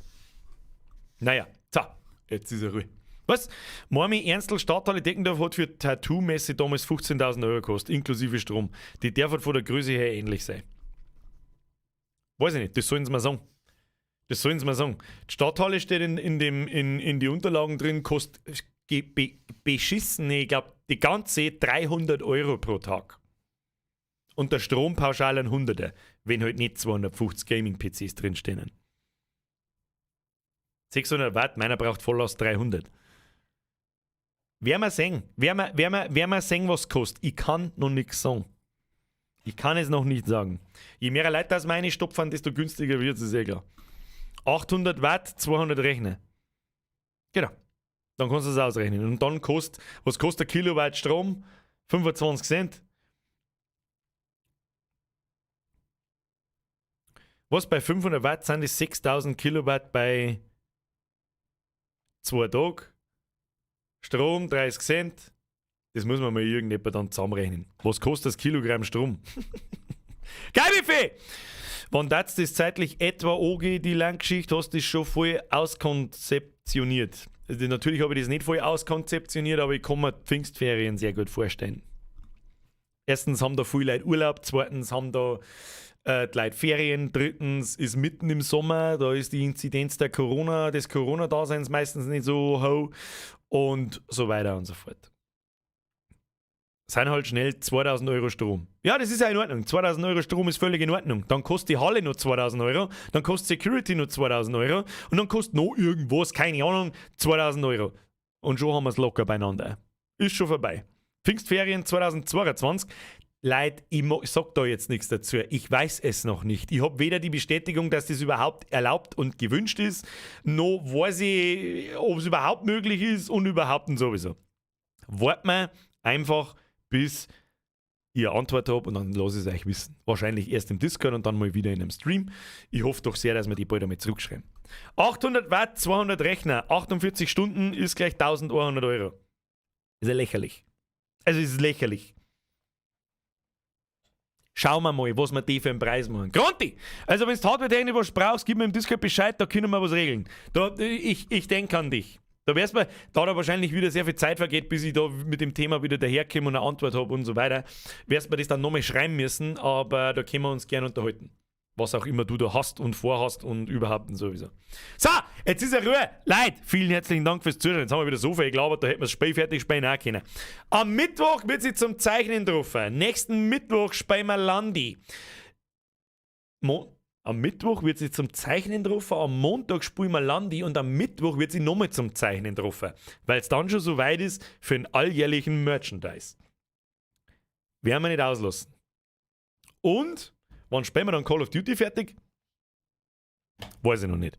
Wochenende vielleicht. Weil wir mir dann nämlich die ganze Zeit lang nichts anderes da werden wie Landi.